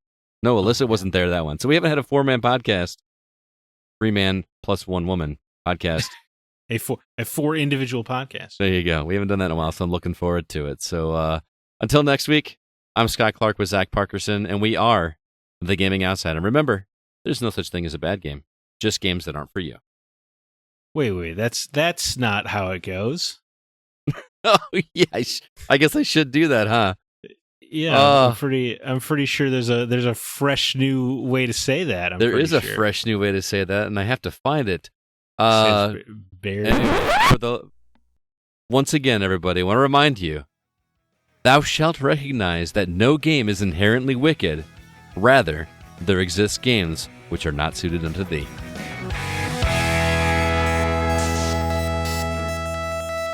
Amen.